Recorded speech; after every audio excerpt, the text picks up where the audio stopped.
Hello viewers, মনির feeling চ্যানেলের পক্ষ থেকে আমি মিষ্টি। আমাদের ভিডিওগুলোর নোটিফিকেশন সবার আগে পেতে চাইলে নিচে থাকা সাবস্ক্রাইব বাটন ক্লিক করে পাশে থাকা বেল আইকন এক্ষুনি প্রেস করে রাখুন। আর আমাদের ভিডিওগুলিতে লাইক দিয়ে শেয়ার করতে মোটেও ভুলবেন না।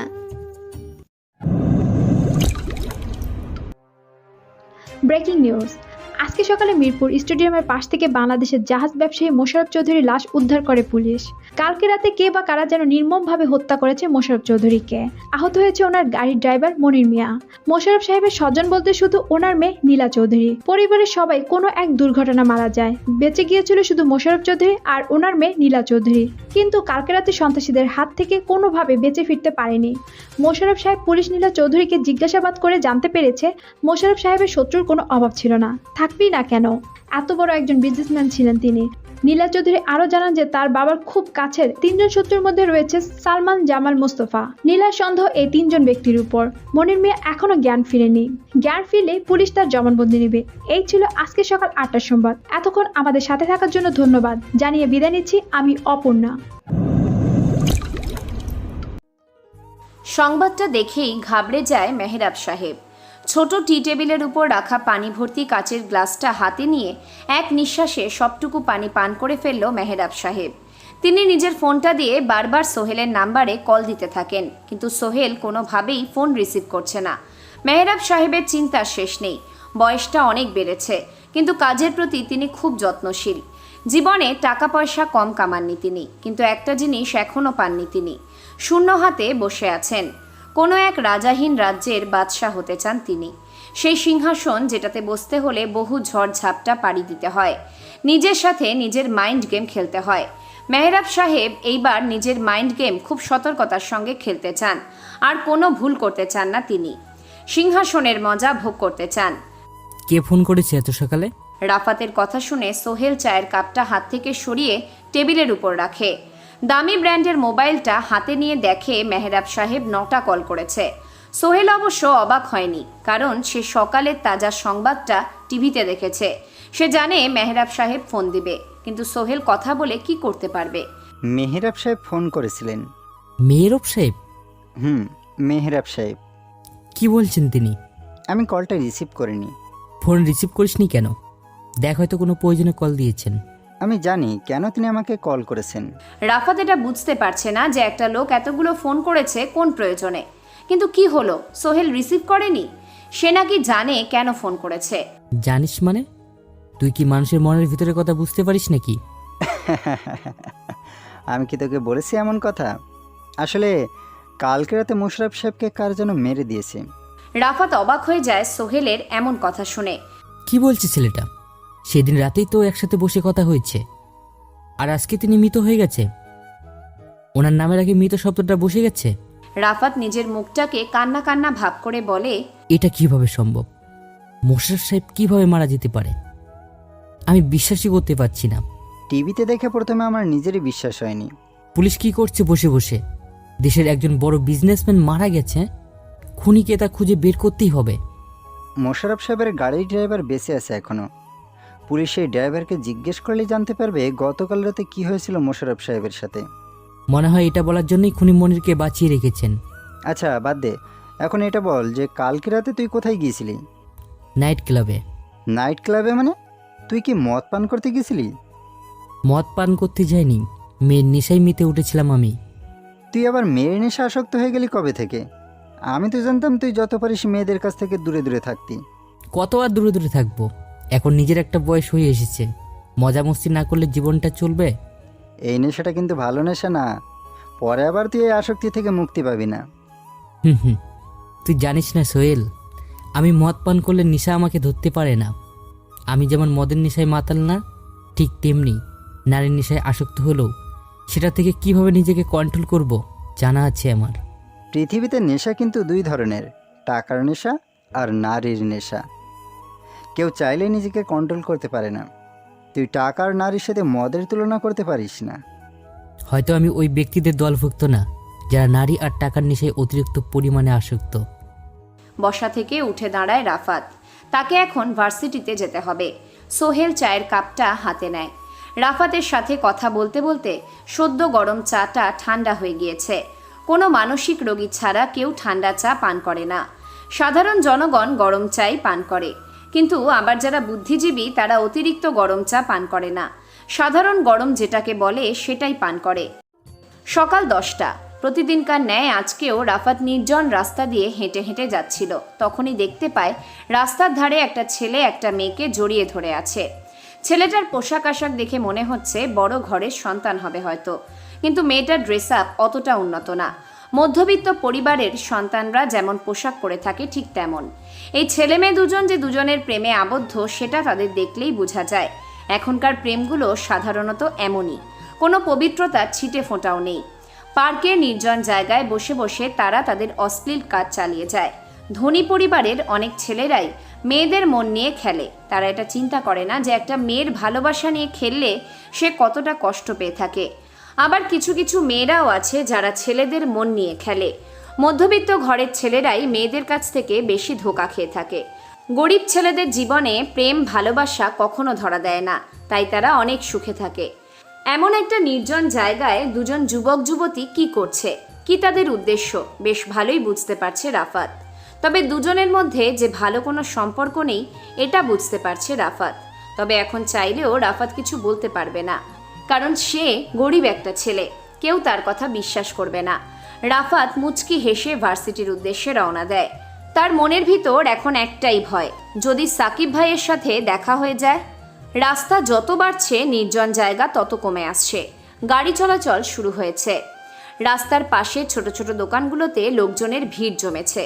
প্রতিটা দোকানের মধ্যে রয়েছে টিভি দেখার ব্যবস্থা। সেখানে চলছে একটাই সংবাদ, সেটা হলো জাহাজ ব্যবসায়ী মোশাররফ চৌধুরীর খুনের ব্যাপারটা। শহরে এক ধরনের ঝামেলা সৃষ্টি হয়েছে এটা নিয়ে। রাফাত চিন্তা করছে মোশাররফ সাহেবের ড্রাইভারের কখন জ্ঞান ফিরবে আর কখন শুনতে পাবেন খুনির সম্পর্কে তথ্য। এগুলো চিন্তা করতে করতে রাফাত ক্যাম্পাসে প্রবেশ করে। যার সাথে দেখা না হওয়ার জন্য সে ঘাবড়াচ্ছিল সেই সাকিব সশরীরে মাঠের এক কোণে বাইকের উপর আরাম করে বসে আছে। রাফাত যদি এখন নিজের ক্লাসে যায় তাহলে সাকিবের সামনে দিয়েই যেতে হবে। এখন কি করবে সে ভাবতে থাকে রাফাত। এখন আশরাফ স্যারের ক্লাসে যদি রাফাত উপস্থিত না হতে পারে তাহলে স্যারের অসমাপ্ত ঝাড়ি থেকে মুক্তি পাওয়ার কোনো উপায় নেই রাফাতের। স্যারের ঝাড়ি থেকে সাকিবের সামনে যাওয়া অনেক ভালো মনে হচ্ছে, তাই রাফাত জোরে জোরে হাঁটা দেয় ক্লাসের দিকে। এই রাফাত, এদিকে আয় তো। রাফাত দাঁড়িয়ে যায়। হ্যাঁ, সাকিব ভাই ডাক দিয়েছে। রাফাত ফিরে এসে দাঁড়ায় সাকিব ভাইয়ের সামনে। আজকে তিনি হলদে কালারের একটা শার্ট পরেছেন। চুলগুলো অনেক উন্নত মানের স্টাইলিশ করা। প্রতিদিন দামি দামি জামা কাপড় পরার টাকা এদের থাকে, কিন্তু কোনো রাস্তার পাশে পড়ে থাকা অনাথ শিশুদের কাপড় দেওয়ার সামর্থ্য তাদের থাকে না। কম দামের হোক বা বেশি দামের হোক, কিনে একটা দিলেই হলো। বাচ্চারা খুশি হলেই হলো। সেই বাচ্চারা এটা জানতে চাইবে না যে কত টাকা দিয়ে জামাটা কিনে দিয়েছে, কিন্তু দেয় কারা? হাতে গোনা কয়েকজন মাত্র, সেটাও আবার ক্যামেরার সামনে। অনেক ভাব দেখি তোর, ডাক দিয়ে আসলি কিন্তু কোনো সালাম নেই, ভালো মন্দ জিজ্ঞেস করলি না, ব্যাপারটা কি? সাকিবের কথা শুনে রাফাত ভয় পেয়ে যায়। পাবে নাই বা কেন, ভার্সিটির ভিপি ডাক দিয়েছে, কিন্তু রাফাত কোনো কথা বলছে না, সালাম পর্যন্ত দেয়নি। রাফাত বলে, আসসালামু আলাইকুম ভাই, কেমন আছেন আপনি? ভালো আর থাকি কিভাবে? ক্যাম্পাসের কিছু ছোট পোলাপান আছে যারা এখনও আমাকে ভালো করে চিনতে পারেনি, তাই সালাম দেয় না। ভাই, আমি বুঝতে পারছি আপনি কথাটা আমাকে উদ্দেশ্য করেই বলছেন। পরবর্তী সময় এমন ভুল আর হবে না। ভুল হবে এটা স্বাভাবিক ব্যাপার, তবে তোকে যদি একটা কঠিন শাস্তি দেওয়া হয় তাহলে তুই আর এমন ভুল করতে পারবি না। ভাই, শাস্তি দেওয়া লাগবে না। এখন থেকে আপনার সাথে যেখানে দেখা হবে সেখানেই আমি সালাম দেব আপনাকে। এই তো, এবার একটা ভালো ছেলের মতো কথা বললি। জানিস কালকে রাতে যে মোশাররফ সাহেবের খুন হয়েছে? কে না জানে আবার, শহরের ছোট থেকে বড় সবার মুখে একটাই কথা, সেটা হলো মোশাররফ সাহেব ব্যাপারে। আমি মেরেছি মোশাররফ চৌধুরীকে। কথাটা শোনা মাত্র অবাক দৃষ্টিতে তাকায় রাফাত সাকিবের দিকে। জাহাজ ব্যবসায়ী মোশাররফ সাহেবের খুন এই সাকিব করেছে, কেউ এটা বিশ্বাস করবে? আর যদি করেই থাকে তাহলে সাকিবের ভিতর কোনো ভয় দেখতে পাচ্ছে না কেন রাফাত? খুনির চোখে ঘুরে বেড়ায় অজানা ভয়, কিন্তু সাকিবের চোখ কিছুই বলছে না। এই মোশাররফ সাহেবের খুনের সত্যি প্রমাণ হচ্ছে তার গাড়ি ড্রাইভার মনি নিজেই। যদি সে খুনি কে দেখে থাকে তাহলে সে তো বলে দেবে যে খুন এমন ধরনের ব্যক্তি করেছে। ভাই আপনি? আমি নিজেই খুন করেছি ওই বেটা মোশাররফকে। আপনি তো তাহলে ফেঁসে যাবেন এই খুনের কেসে। আমাকে পুলিশ ধরতে পারবে না। মোশাররফ সাহেবের গাড়ির ড্রাইভার মনির নিজেই সাক্ষী। আমার লোকেরা কিছুক্ষণ পর দিয়ে মেরে আসবে ওই মনিরকে। ভাই আমি যাই এখন, আমার ভয় করছে। কোথায় যাবি এখন? ক্লাস করতে হবে এখন আমাকে। কোন স্যারের ক্লাস এখন? আশরাফ স্যারের। যা তাহলে তুই। আর শোন, তোকে কেউ কিছু জিজ্ঞেস করলে আমার সম্পর্কে কিচ্ছু বলিস না যেন। আমি সর্বপ্রথম তোকেই বলেছি কথাটা। ভাই আমার এখন এমন দুঃসাহসী হয়নি যে আপনার গুরুত্বপূর্ণ কথা অন্য কাউকে বলে দিব। তোকে আমার পছন্দ হয়েছে, আমার হয়ে কাজ করবি? আমি অন্যায়ের হয়ে কাজ করি না, নিজে যেটা পারি সেটা নিজে করার চেষ্টা করি। আমাকে এমন একটা কথা বলার জন্য ধন্যবাদ। কথাটা বলে থামে না রাফাত, এক দৌড়ে চলে আসে ক্লাসে। কিন্তু এখনও আশরাফ স্যার আসেনি ক্লাস করাতে। কিন্তু তার তো এমন করার কথা না, আগে কখনো এমনভাবে মিস করেননি তিনি। তাহলে আজকে কি হলো? হয়তো কোনো বড় ধরনের বিপদ বা অন্য কোনো কিছু হয়েছে ওনার। যদি বিপদ আপদ না হতো তাহলে তিনি সবার আগে ক্লাসে উপস্থিত থাকতেন। 1 ঘন্টা প্রায় শেষ হতে চলল, কিন্তু আশরাফ স্যার এখনও আসেননি। আস্তে আস্তে সব স্টুডেন্টরা যেতে থাকে, ক্লাসটা ফাঁকা হয়ে গেছে। রাফাত বসা থেকে উঠে দাঁড়ায়। এখন বসে থাকলেও আর কোনো কাজ হবে না, কারণ সময় শেষ হয়ে গেছে। সে বেরিয়ে পড়ে ক্লাসরুম থেকে। রাফাত, ভালোবাসি তোমাকে। চিকন মেয়েলি কণ্ঠে ছোট বাক্যের এমন বড় কথা শুনে অনেকটা অবাক হয়ে যায় রাফাত। অনেকটা না, বেশি অবাক হয়ে যায় সে। কারণ আজ পর্যন্ত তার কোনো মেয়ের মুখ থেকে তার নিজের নামে ভালোবাসা কথাটা শোনার সৌভাগ্য হয়নি। পিছনে ফিরে তাকায় রাফাত, যাকে দেখে মোটেও খুশি হয়নি সে। কারণ ভালোবাসি কথাটা বলেছে নেহা নিজেই। কিন্তু এটা কিভাবে সম্ভব? রাফাত কি স্বপ্ন দেখছে নাকি বাস্তবে আছে? দিনের বেলা হালকা রৌদ্রময় জায়গায় কি কেউ স্বপ্ন দেখতে পারে? রাফাত নিজের চশমাটা খুলে হাতে নিয়ে শার্টের সাথে একবার ঘষা দিয়ে আবার মোটা ফ্রেমের চশমাটা ঠিক করে চোখে লাগায়। মোটা ফ্রেমের চশমায় রাফাতকে অতটা খারাপ লাগে না, তবে তার ড্রেস আপের সাথে চশমাটা মিলেছে খুব করে। রাফাত পিটপিট করে চোখ জোড়া 2 বার খোলে আর বন্ধ করে। এবার সে বুঝতে পারে তাহলে নেহাকে বাস্তবেই দেখছে। নেহা নামের মেয়েটাই রাফাতকে ভালোবাসি কথাটা বলেছে। কি হলো, এমন করে তাকিয়েছো কেন? আমাকে কি জীবনে প্রথম দেখছো? ধ্যান ভাঙে রাফাতের নেহার কথা শুনে। রাফাত ক্লাস শেষ করে ক্যাম্পাসের পিছনের পুকুর পাড়ে এসে বসে পড়ে। পুকুরের ওই পাশে একটা বড় হল রয়েছে। রাফাত এক মনে পুকুর পাড়ের সিঁড়ির উপর বসে বসে কিছু একটা চিন্তা করছিল। তখনই ভালোবাসি কথাটা বলে নেহা। রাফাত তখন অবাক হয়ে নেহার দিকে তাকিয়ে থাকে। ঠিক সে সময় নেহা উপরোক্ত কথাটা বলে। রাফাত সিঁড়ি 3টা বেয়ে উপরে উঠে নেহার সামনে এসে দাঁড়ায়। আমি তো আপনাকেই দেখছি অনেকবারই, কিন্তু ভালোবাসি কথাটা বলার সময় কখনো দেখিনি তো, তাই এমন আর কি তাকিয়েছিলাম। সমস্যা নেই, এখন থেকে প্রতিদিন আমার দিকে তাকিয়ে থাকবে। আপনার দিকে তাকিয়ে থাকবো কেন? কারণ আমরা তো প্রেমিক প্রেমিকা। আমি কি আপনাকে বলছি যে আমি আপনাকে ভালোবাসি? বলতে হয় না কে কথা, আমি বুঝে গেছি তোমার ওই সুন্দর চোখের ভাষায়। আপনি এখনো কিছুই বুঝতে পারেননি? আমার চোখে আপনার জন্য কোনো রকম কিছু সৃষ্টি হয়নি। গোপন করে লাভ নেই, আমি যেটা বোঝাই সেটা বুঝে গেছি। এখন কবে আমাকে প্রপোজ করছো সেটা বলো। আমি কখনো আপনাকে প্রপোজ তো দূরের কথা, ভালো পর্যন্ত বাসবো না। চ্যালেঞ্জ হয়ে যাক তাহলে। তুমি একদিন আমাকে মিনতি করে বলতে বাধ্য হবে যে ভালোবাসি নেহা তোমাকে, কিন্তু কি হবে তখন আমি তোমাকে সেই সুযোগটা দিব না। রাফাত কথাটা শুনে মুচকি হেসে বলে, চ্যালেঞ্জ করে লাভ নেই, হেরে যাবেন আর কষ্টও পাবেন। মেয়ে লোকের নাকি ইমোশন বেশি, তারা আবার তাদের নিজেদেরকে কন্ট্রোল করতে পারে না। আপনার অবস্থাটা ঠিক তেমনই হবে। এই নেহা কখনো চ্যালেঞ্জ হারতে শিখিনি, ছোট থেকে সব কিছু জয় করে নিয়েছি আমি। এটা তো সামান্য ভালোবাসি কথাটা বলতে হবে। সবাইকে এক পাল্লায় ওজন করবেন না। কাউকে দেখে মনে হতে পারে সে দুর্বল, কিন্তু পরে যে দেখা যায় সেই ব্যক্তিটা সবচেয়ে সবল। তোমার টাইম আজ থেকে শুরু হলো। টাইম আমার জন্য নয়, বরং আপনারই প্রয়োজন হবে বেশি।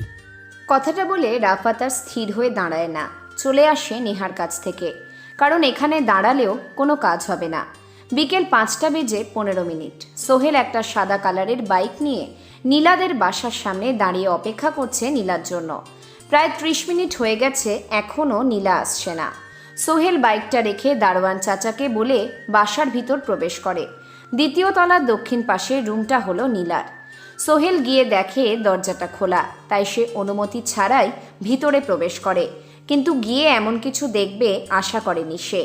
নীলা গোসল করে গোলাপি রঙের একটা টাওয়েল পরা অবস্থায় বাথরুম থেকে বেরিয়ে এসেছে, চুলগুলো বেয়ে এখনও পানি ঝরছে। নীলা সোহেলকে তার বেডরুমে দেখে জোরে চিৎকার দিতে যাবে, তখনই সোহেল তাড়াতাড়ি গিয়ে নীলার মুখ চেপে ধরে। সোহেলের গরম নিঃশ্বাস নীলার মুখের উপর পড়ছে। সোহেল তার বাম হাত দিয়ে নীলার কোমর জড়িয়ে ধরে। নীলা হালকা কেঁপে ওঠে। সোহেল নিজের মুখটা নীলার দিকে এগিয়ে নিতে গেলেই নীলা সোহেলের থেকে দূরে সরে এসে টাওয়ালটা ঠিক করে নেয়। নীলা রাগী দৃষ্টিতে সোহেলের দিকে তাকিয়ে বলে, তোমার সাহস কি করে হলো আমার অনুমতি ছাড়া আমার বেডরুমে প্রবেশ করার? অনুমতি নিয়ে প্রবেশ করতে হবে কেন? কিছুদিন পর তো এটা আমাদেরই বেডরুম হয়ে যাবে। যখন হবে তখন এটা দেখা যাবে। এখন অনুমতি নিয়ে প্রবেশ করতে হবে, কারণ গোপনীয়তা বলতে আমারও কিছু একটা আছে। কিছুদিন পর তো সেটা আর থাকবে না। তোমার এই আগুন জ্বালানোর শরীর তো সবটাই আমার থাকবে। এইসব কথা বন্ধ করো। এখন নোংরা কথা শুনতে আমার মোটেও ভালো লাগছে না। আজ ভালো না লাগো, কিছুদিন পর ঠিকই শুনতে মজা লাগবে। তুমি এখন যাও, নিচে যেয়ে আমার জন্য অপেক্ষা করো। আমি এখন ড্রেস চেঞ্জ করব। আমার সামনেই করো, সমস্যা নেই তো। এখানে আমি আর তুমি ছাড়া দেখার মতো অন্য কেউ নেই তো। বের হবে তুমি সোহেল, নাকি আমি জোর করে বের করে দিব? কষ্ট করে আর জোর করা লাগবে না, আমি এমনিতেই চলে যাচ্ছি। সোহেল কথাটা বলেই রুম থেকে বেরিয়ে যায়। নীলাদের ঢাকার বাড়িটা মোশাররফ সাহেব খুব সুন্দর করে বানিয়েছেন। 3 তলার এই বাসাটা ঢাকা শহরের মধ্যে অন্যতম। নীলাদের বাসার প্রতিটা ঘর দামি দামি বিদেশি জিনিসপত্রে ভরা। মোশাররফ সাহেব ব্যবসার কাজে দেশ বিদেশ ঘোরাঘুরি করেছেন। যখন পেরেছেন দামি দামি জিনিসপত্র সঙ্গে করে বাসার জন্য নিয়ে এসেছেন, কিন্তু খুবই দুঃখজনক বিষয় হচ্ছে তিনি এই পৃথিবীতে আর নেই। এত এত জিনিসপত্র করে কি লাভ হয়েছে? কোনো ছেলে নেই, একটা মাত্র মেয়ে। এত সম্পদ কে শেষ করবে? সোহেল সব কিছু ঘুরে ঘুরে দেখছে।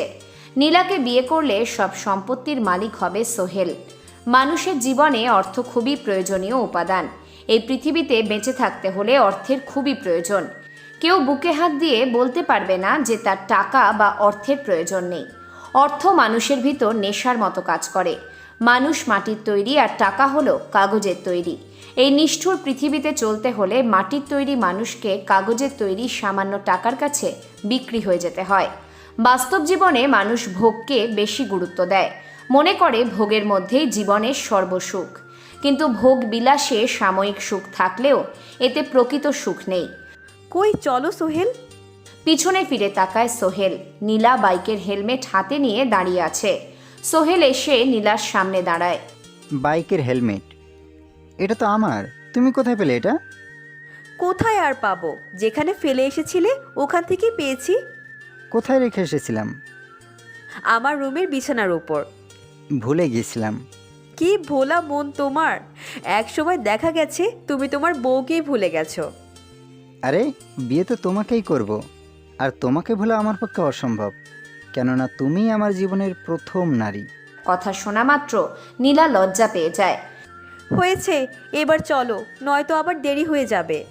সোহেল বাইকের হেলমেটটা হাতে নিয়ে বেরিয়ে পড়ে নীলাকে নিয়ে। শহর থেকে অনেকটা দূরে শহর আর গ্রামের মধ্যে ভর্তি পথ। আশেপাশে গাছপালার অভাব নেই, জঙ্গলের পথ। সোহেল বাইকটা থামায়। নীলা আর সোহেল বাইক থেকে নেমে দাঁড়ায়। তাদের সামনে রয়েছে একটি ছোট পার্ক। পার্কের ভিতর একটা মাঝারি আকারের পুকুর, তার পাড়ে বসার জন্য সুন্দর একটা বেঞ্চ। ওরা দুজন গিয়ে বসে পড়ে বেঞ্চের উপর। কেউ কোনো কথা বলছে না। শান্ত পরিবেশটা দুজন মিলে উপভোগ করছে। শীতের কালে এমন একটা পরিবেশ খুবই মনোমুগ্ধকর। সোহেলের পাশে বসে আছে সুন্দরী এক রমণী, যার তুলনা অতুলনীয়। সোহেল আর চুপ না থেকে বলে, নীলা, তোমার বাবা যে মারা গেছে, তোমার কি খারাপ লাগছে না? এটা কেমন প্রশ্ন সোহেল? আমার খারাপ না লাগার কি আছে? পৃথিবীতে একমাত্র বাবাই আমার সব কিছু ছিল। কিন্তু বাবা এখন নেই।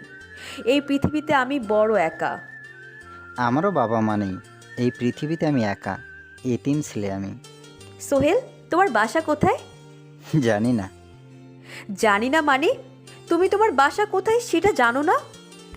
ছোট থাকতে কুমিল্লার একটা এতিমখানায় থাকতাম আমি। যখন আমি হুজুরদেরকে জিজ্ঞেস করতাম আমার পরিচয় কি, তখন তারা বলতে জানে না। তাই আমি এখনও জানি না কি আমার পরিচয়। পরিচয় দিয়ে কি হবে? তুমি যে মানুষ, এটাই পৃথিবীতে তোমার বড় পরিচয়। তোমাকে দেখে বোঝা যাচ্ছে না যে তুমি কষ্টের মধ্যে আছো। আমি কষ্টের মধ্যে আছি, এটা বাইরে প্রকাশ করে লাভ নেই, কারণ এই পৃথিবীর মানুষগুলোর কাছে এখন আমার ইমোশনের দাম নেই। যার কাছে ছিল সে তো আর পৃথিবীতে বেঁচে নেই। আমি বুঝতে পারছি তোমার ইমোশনটা, কিন্তু তোমাকে সান্ত্বনা দেওয়ার মতো কোনো ভাষা আমার কাছে নেই। সোহেল, রাফাতের সাথে তোমার কিভাবে পরিচয় হয়েছে? প্রশ্নটা শুনে অবাক সোহেল, কেননা এমন একটা মুহূর্তে নীলা এমন উত্তরহীন প্রশ্ন করেছে যার উত্তরে কি বলবে বুঝতে পারছে না সোহেল। রাফাতের সাথে ছোটবেলা থেকেই সোহেলের পরিচয়, কিন্তু রাফাতের মাকে, বাবাকে, এটা সম্পর্কে তেমন কিছু জানে না সোহেল। হঠাৎ একদিন এতিমখানায় পরিচয় হয় রাফাতের সাথে সোহেলের, সেই থেকে আজ এখান পর্যন্ত। আমরা ছোট থেকে একসাথে বড় হয়েছি। দুজনের পরিচয় হয় কিভাবে? এ কথা এখানে কেন জিজ্ঞেস করছো? অন্য এক সময় কথা বলবো এটা নিয়ে। আমি এখনই জানতে চাই। অনেক বড় ঘটনা, আমার মনে পড়ছে না এখন। যেটা মনে পড়েছে ওইটা ছোট করে বলো আমাকে, আমি শুনতে চাই। সোহেল পড়েছে বিপদে, কি বলবে এখন সে? যদি কোনো কিছু না বলে তাহলে রাগ করবে নীলা, তখন আবার আরেক সমস্যা হয়ে যাবে। তাই সোহেল বলে, আচ্ছা তাহলে শোনো, সংক্ষেপে বলছি। আমি যে এতিমখানায় থাকতাম সেখানে হঠাৎ একদিন একটা ধনী পরিবারের ছেলেকে দেখছি। সাধারণত গরিব ছেলে মেয়ে ছাড়া অন্য কোনো বড় লোকের ছেলে মেয়েকে দেখা যায় না কোনো এতিমখানায়। নতুন সেই ছেলেটাকে আগে কখনো দেখিনি এতিমখানায়। আমি যেয়ে দেখি ছেলেটা কান্না করছে। জিজ্ঞেস করলে আমার সাথে কথা বলে না। কিছুদিন পরে সে ছেলেটা তার পরিচয় দিয়ে বলে তার নাম রাফাত। এইভাবেই পরিচয় হয় আমার সাথে রাফাতের। রাফাতের কি বাবা মা নেই? সে কি আসলেই এতিম? আমি এটা জানি না, তবে ছোটবেলা বলেছিল তার বাবা মা আছে, কিন্তু তারা কোথায় সেটা জানি না। একজনে বলতে পারবে রাফাতের পরিচয়। কে সে? মেহেরাব সাহেব। মেহরাব সাহেব? ওনার সাথে রাফাতের কি সম্পর্ক? আমি সেটা জানি না, রাফাত আমাকে তেমন কিছু আর বলেনি এই সম্পর্কে। রাফাত একটা ধনী পরিবারের সন্তান হয়েও এতিমখানা থেকে বড় হয়েছে। বাবা মা থাকা সত্ত্বেও একটা ছেলে কেন অনাথ শিশুদের মতো থাকবে? কি আছে রাফাতের পরিচয়ের ভিতর? সব কিছু যেন রহস্যময়। নীলা, তোমার বাবার খুনির ব্যাপারে মনির কি কিছু বলেছে? বলেছে তো। কি বলেছে? খুনিকে চেনে না মনির, একজনই নাকি এসেছিল। রাতের আধারে কালো কালারের কোট প্যান্ট পরে এসেছিল। মুখটা স্পষ্ট দেখতে পায়নি মনির, তাই পুলিশও কিছু বলতে পারিনি। তোমার কি মনে হয় কে খুন করতে পারে তোমার বাবাকে? আমি জানি না, বাদ দাও এইসব, যা হবার হয়ে গেছে। এখন আর বললে আমার বাবা ফিরে আসবে না। ফিরে আর আসবে না ঠিক আছে, কিন্তু খুনির সাজা পাওয়াটা কিন্তু প্রয়োজন। বাদ দাও এই বিষয়টা। এখন আমি তোমাকে একটা অফার করব, রাজি থাকলে বলো। বলো দেখি কি অফার আছে আমার জন্য। রাফাতকে মেরে দাও। সোহেল বসা থেকে উঠে দাঁড়ায়। নীলা কি বলছে এটা? রাফাতকে মেরে দিতে? এটা কখনো সম্ভব না। সোহেলের কপালে বিন্দু বিন্দু ঘাম জমে গেছে। নীলার মুখ থেকে ভয়ঙ্কর এমন কথা শুনে সোহেল পুরোপুরি অবাক। কি হলো রাফাত, দাঁড়িয়ে পড়লে কেন এমন করে? তো কি করব, বসে বসে তোমার সাথে রাফাতকে মারার প্ল্যান করব? আমার সাথে বসে প্ল্যান করলে সমস্যা নেই, আমি কাউকে বলে দিব না। তোমার অফারে আমি রাজি না। কেন? টাকা কি কম দিব নাকি? পুরো 10 কোটি, যা দিয়ে তোমার মতো সোহেলের জীবন পার হয়ে যাবে। 1000 কোটি টাকা দিলেও আমি রাজি না তোমার এমন অফারে। আমাকে বিয়ে করতে হলে কিন্তু রাফাতকে মারা লাগবে। এখন দেখো কি করবে তুমি। এখন কি করবে সোহেল? নিজের পছন্দের মানুষকে বিয়ে করতে হলে ছোটবেলার বন্ধুকে মেরে ফেলতে হবে? দেখো, রাফাত খুবই ডেঞ্জারাস একটা ছেলে। তাকে দেখে কেউ বলবে না সে ডেঞ্জারাস, কিন্তু তার মাইন্ড গেমটা খুব ভয়ঙ্কর। আমি জেনে শুনে আগুনে কিভাবে হাত দিব? আমি কিছু শুনতে চাই না। রাফাতের মৃতদেহ আমার সামনে দেখতে চাই। সময় নষ্ট করলে তোমারই ক্ষতি, কারণ তুমি যত তাড়াতাড়ি কাজটা শেষ করতে পারবে তত তাড়াতাড়ি আমাদের বিয়ের কাজ শুরু হবে। Got it? তুমি বিয়ের আগে বিধবা হয়ে যাবে, কিন্তু রাফাত যদি জানতে পারে আমি তাকে মারতে চাই তাহলে আমাকে সে মেরে ফেলবে। সে জানতে পারবে না। তুমি পেছন থেকে মেরে দিবে রাফাতকে। রাফাতকে মেরে দিলে সব কিছু তোমার হয়ে যাবে। এক নামে সবাই তোমাকে চিনবে। টাকা, ক্ষমতা, নারী সব কিছু তোমার হয়ে যাবে। নীলা কথাটা খারাপ বলেনি। রাফাতকে পিছন থেকে মেরে দিলে সে বুঝতে পারবে না। শয়তানি মার্কা একটা হাসি দেয় সোহেল। সোহেল, আমি ওই ঝোপের পিছনে কাকে যেন দেখেছি। নীলার এমন বিরক্তিকর কথা শুনে সোহেল সত্যি অবাক, কেননা এখানে আসার আগে পার্কের দারোয়ানকে সোহেল কিছু টাকা দিয়ে এসেছিল যাতে কেউ তাদের ডিস্টার্ব না করে। টাকার পরিমাণ বেশি ছিল, যার কারণে দারোয়ান খুশি হয়েছে। আর সেই উৎফুল্লের হাসি সোহেল দারোয়ানের চোখে মুখে দেখেছে। দারোয়ান যে তার কথার খেলাপ করবে না এটা জানে সোহেল। তাহলে নীলা ঝোপের আড়ালে কাকে দেখেছে? হয়তো কোনো পথ হারিয়ে ফেলা পথিক। কেউ নেই সেখানে নীলা, তুমি ভুল দেখেছো। আমি ভুল দেখব? এটা হতেই পারে না। আমার চোখের পাওয়ার সম্পর্কে তোমার কোনো ধারণা নেই। সোহেল বুঝতে পারছে না সব মেয়েদের এই স্বভাব কেন। নিজের গুণ সম্পর্কে সবাইকে বলে বেড়াবে, কেউ জানতে না চাইলেও কোনো না কোনো কথার মাধ্যমে সেটা বলে দিবে। নীলা যে ওইসব মেয়েদের থেকে আলাদা এটা ভালো বুঝে গেছে সোহেল। এখন যদি সে নীলার কথার সাথে তাল না মেলায় তাহলে মেয়েটা সোহেলের অবস্থা খারাপ করে ছাড়বে। নীলা, তুমি যাকে দেখেছো সে হয়তো বা একটা পথ হারানো পথিক, অন্য কেউ না। সাদা কালারের ড্রেস পরা কেউ কখনো পথিক হতে পারে না।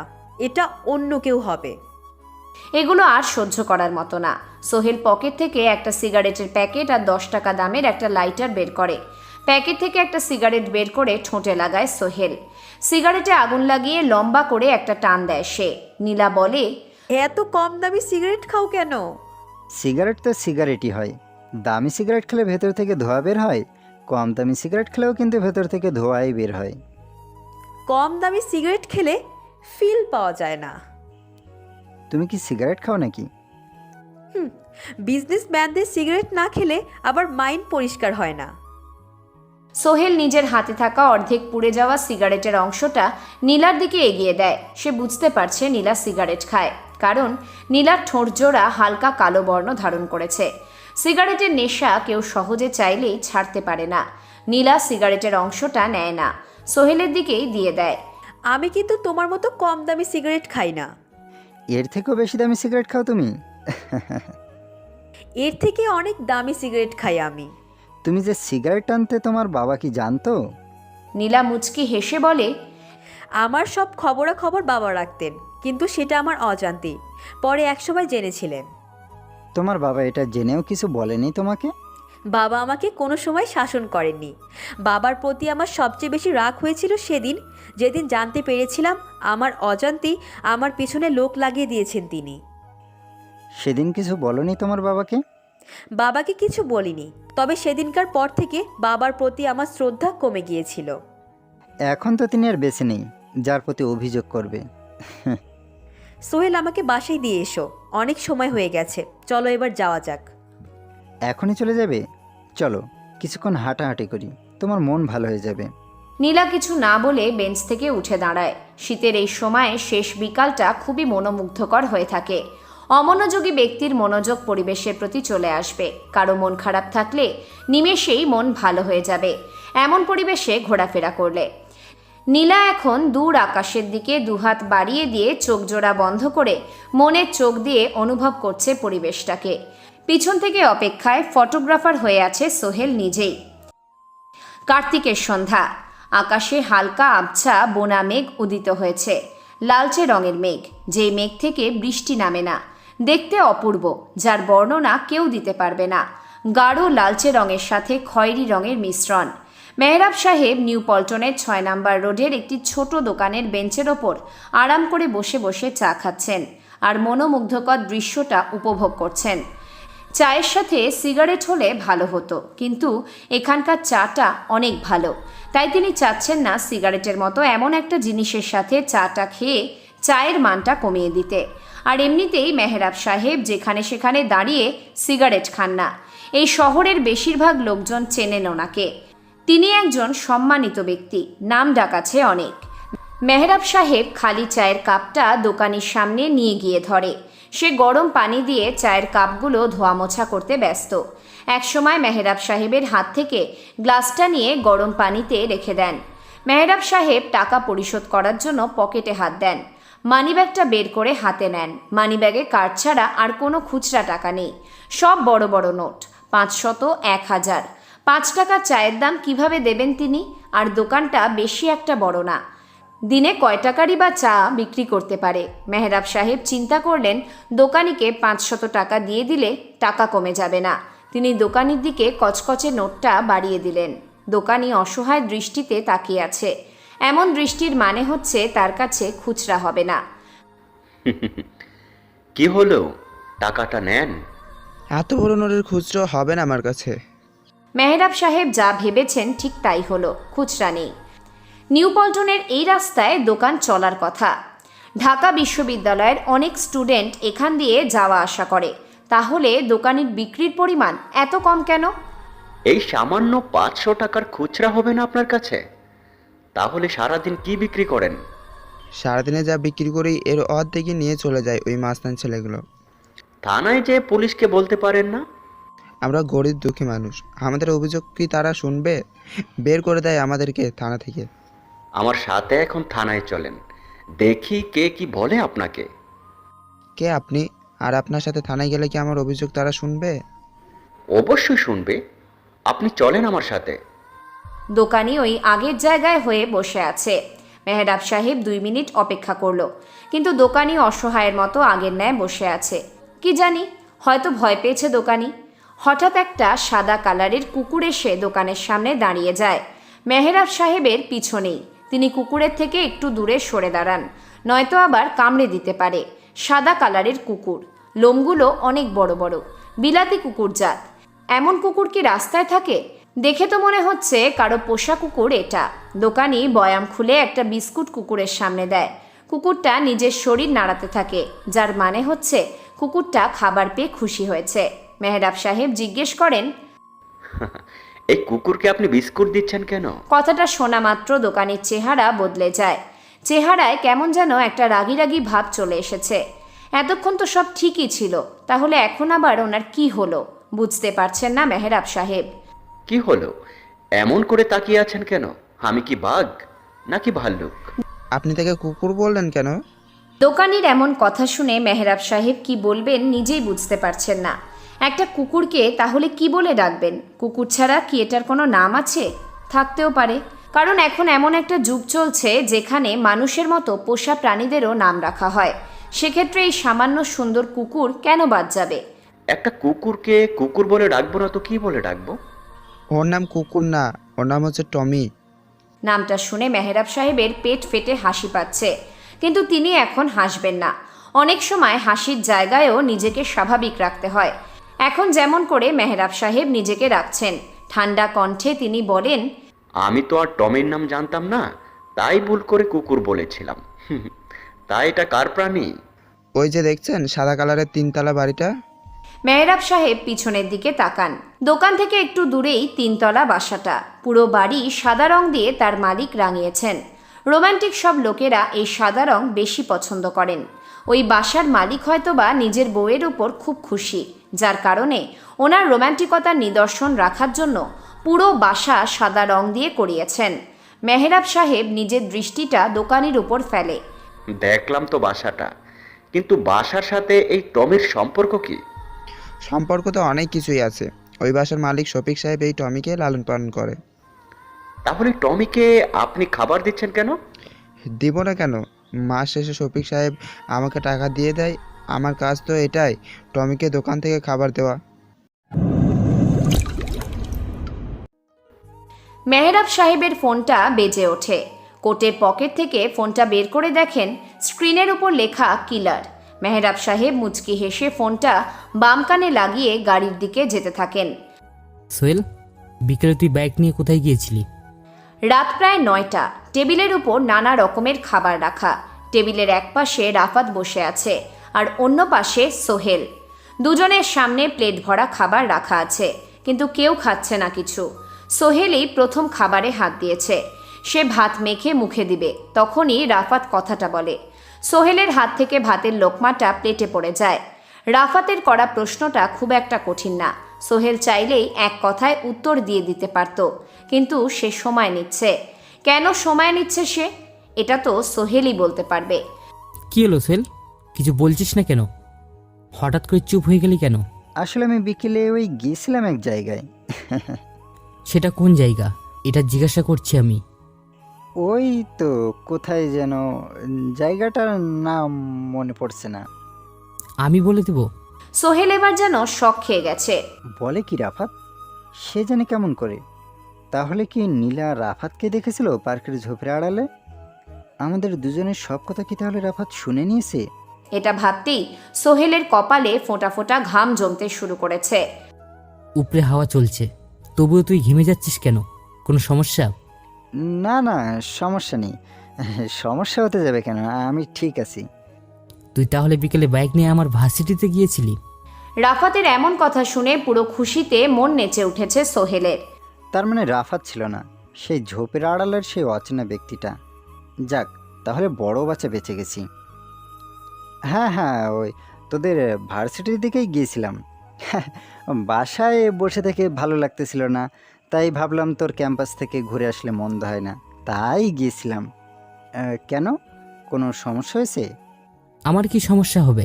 আমি সব সমস্যার সমাধান করি। তাহলে এবার খাওয়া শুরু কর নাকি? খাবার সামনে নিয়ে বসে থাকা ভালো না, শুরু কর।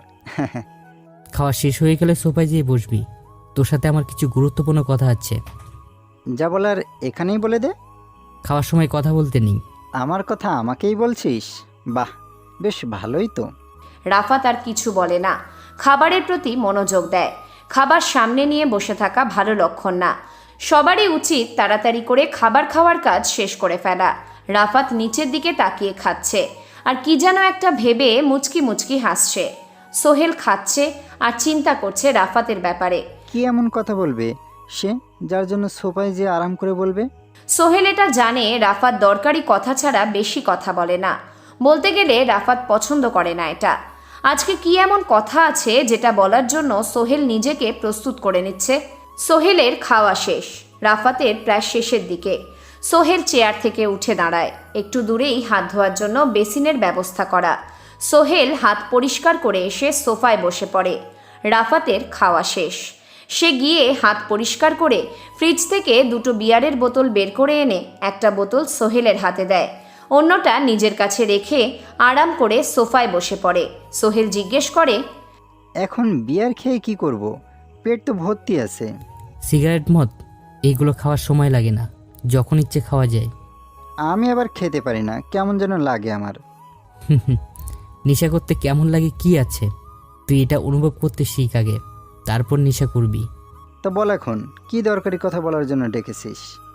রাফাত বিয়ারের ছিপিটা ফেলে কয়েক ঢোক গিলিয়ে শুকনো গলাটা ভিজিয়ে নেয়। তারপর বলতে শুরু করে, মোশাররফ সাহেবের মেয়ে নীলাকে তুই মেরে দে। রাফাত কথাটা বলে বিয়ারের বোতলে ঠোঁট লাগায়, আর সোহেল চোখ জোড়া লাল করে বসে আছে সোফার ওপর। ডান হাত দিয়ে বিয়ারের কাঁচের বোতলটা চেপে ধরে রেখেছে, আর একটু জোরে চাপ দিলে হয়তো কাঁচের শক্ত বোতলটা ভেঙে যাবে। সোহেল রাফাতের দিকে একবার তাকায় আর হাতের বোতলের দিকে একবার তাকায়। সে চাইলেই এখন এখানে বোতল আর রাফাতের মধ্যে একটা সম্পর্ক তৈরি করিয়ে দিতে পারবে। এটা যে সে সম্পর্ক না, পুরো রক্তের সম্পর্ক, তাজা রক্তের সম্পর্ক। মানুষের রক্ত অনেক গরম, যেটা শরীরের বাইরে বের হলে বোঝা যায় ভালো করে। রাফাতও সোহেলের দিকে তাকিয়ে দেখে সোহেল চোখ মুখ লাল করে বসে আছে। রাফাত বলে, আমার দিকে এমন করে তাকিয়ে আছিস কেন? মেরে ফেলবি নাকি? আমাকে মেরে লাভ কি? রাফাত, এটা কেমন কথা? নীলাকে আমি কিভাবে মারতে পারি? মারতে পারিস না কেন? তুই কি এখনো কোনো মানুষ খুন করিসনি? মানুষ মেরেছি, কিন্তু নীলাকে কেমন করে মারবো? সে তো আমাদের সাথে কোনো খারাপ কিছু করেনি। আর তুই তো ভালো মানুষকে কখনো কিছু বলিস না। নীলা খারাপ মেয়ে, অনেকটা বিষাক্ত সাপের মতো, তাই মেরে দিবি নীলাকে। কোথায় নীলা খারাপ মেয়ে? আমি তো তার খারাপ কিছু দেখিনি। তুই কিভাবে দেখবি? তুই তো না জেনে ভুল পথে গিয়েছিস। আচ্ছা বাদ দে, তুই নীলাকে না মারলেও চলবে, আমি মেরে দেব। না না, তুই নীলাকে মারবি না। তুই মারবি না, আবার আমাকেও মারতে দিবি না, এটা কেমন কথা? আমি নীলাকে ভালোবাসি।